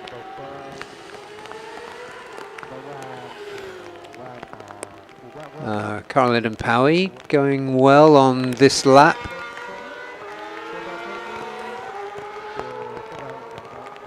Dimaseki is another one who could benefit from the wet conditions. Izam up into P4. There we go, slow motion here of Herjan Atner for Astra Honda. The camera zooms in on the tyres there, the rear spinning, sliding out, but nicely under control by the 2024 250 champion. And in the gravel there is Wayne Agroho, quickest in these damp conditions. Anupam quickest overall, but he did that before it really started raining. So I'm going to call Wayu as the quickest in these conditions, therefore the most significant of the results we've seen so far. Checkered flag is out. There is Gary Salim, the number 20 on the, sorry, Dimas Eki on the number 20, a rider that really should benefit from these wet conditions given his experience in World Championship, his experience in endurance, lots of top class racing in wet conditions. But Dimaseki currently 12th. McKinley Carl Paz moves himself up to third, 2:15.6. I don't think Dimas is going to improve. He improved one place, just getting above Zhao Tianhao. Victor Racing's Zhao Tianhao. There is Kazma. This will be his last time around. Oh, Izam moves himself up into third, showing good form in the wet. Perhaps that 10 kilogram of ballast helping him a little bit. Seriously, really good work from Izam. Kazma will cross the line for the final time. Here he comes now. Across the line. And that was a 2:29. So cautious stuff from Kazma Daniel. He is the fastest rider so far. There comes Anupab just trundling through there. He's not going to bother to complete this lap, I don't think. Into pit lane, get himself dried off. There's one more session coming this afternoon. The sky hasn't gotten any darker, so the rain's still falling, so who can say what's going to happen? So Anupab, that was set in only semi-wet conditions, 2:11.207, but that's the quickest time of that session. Tanat Longpliao did a 2:12.5. 2:12.56, so that was the quickest time in the wet. Is a Mick good short 6-minute sprint from him to do a 2:12.8. Ferozi Torikatula, the Yamaha Racing Indonesia, was 4th quickest, and then into the 2:14s was Karolin Paui, then Wayu Nugroho, who was going well, and then went off into the gravel. McKinley Carl Paz, who says he loves the rain, was 7th quickest, and then it was Helmi Asman for Idemitsu Honda Racing Malaysia. 9th quickest, we had a really good slow-mo shot of Herjan Atner Firdaus. 2:17 was his best time. Then it was Kitsadar Tanachot for Honda Racing Thailand. Damaseki for MS Glovermen Racing Team, also on a Honda, 2:28.7. Then it was Zhao Tianhao for Victor Racing, 2:35.525. Kazma Daniel, the championship leader, didn't record a time in that session, neither did Hikari Okubo or Kesuke Tanaka for Nitro Ryota, and nor did Apiwat Wongtananon for or teammate in the Nitro Ryota Racing 4-1 team. So, wet session done for the 600. It's going to be a wet session for sure for ASB 1000. And we'll be back with you in about 6 minutes from now with the ASB 1000s. And in the meantime, you can have some look at the super slow-mo shots of these riders in action on a rainy Motegi. We will see you in just a few minutes.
Idemitsu IRG5. Start like a rocket and ship like silk with Superbike proven nano-tailored oil.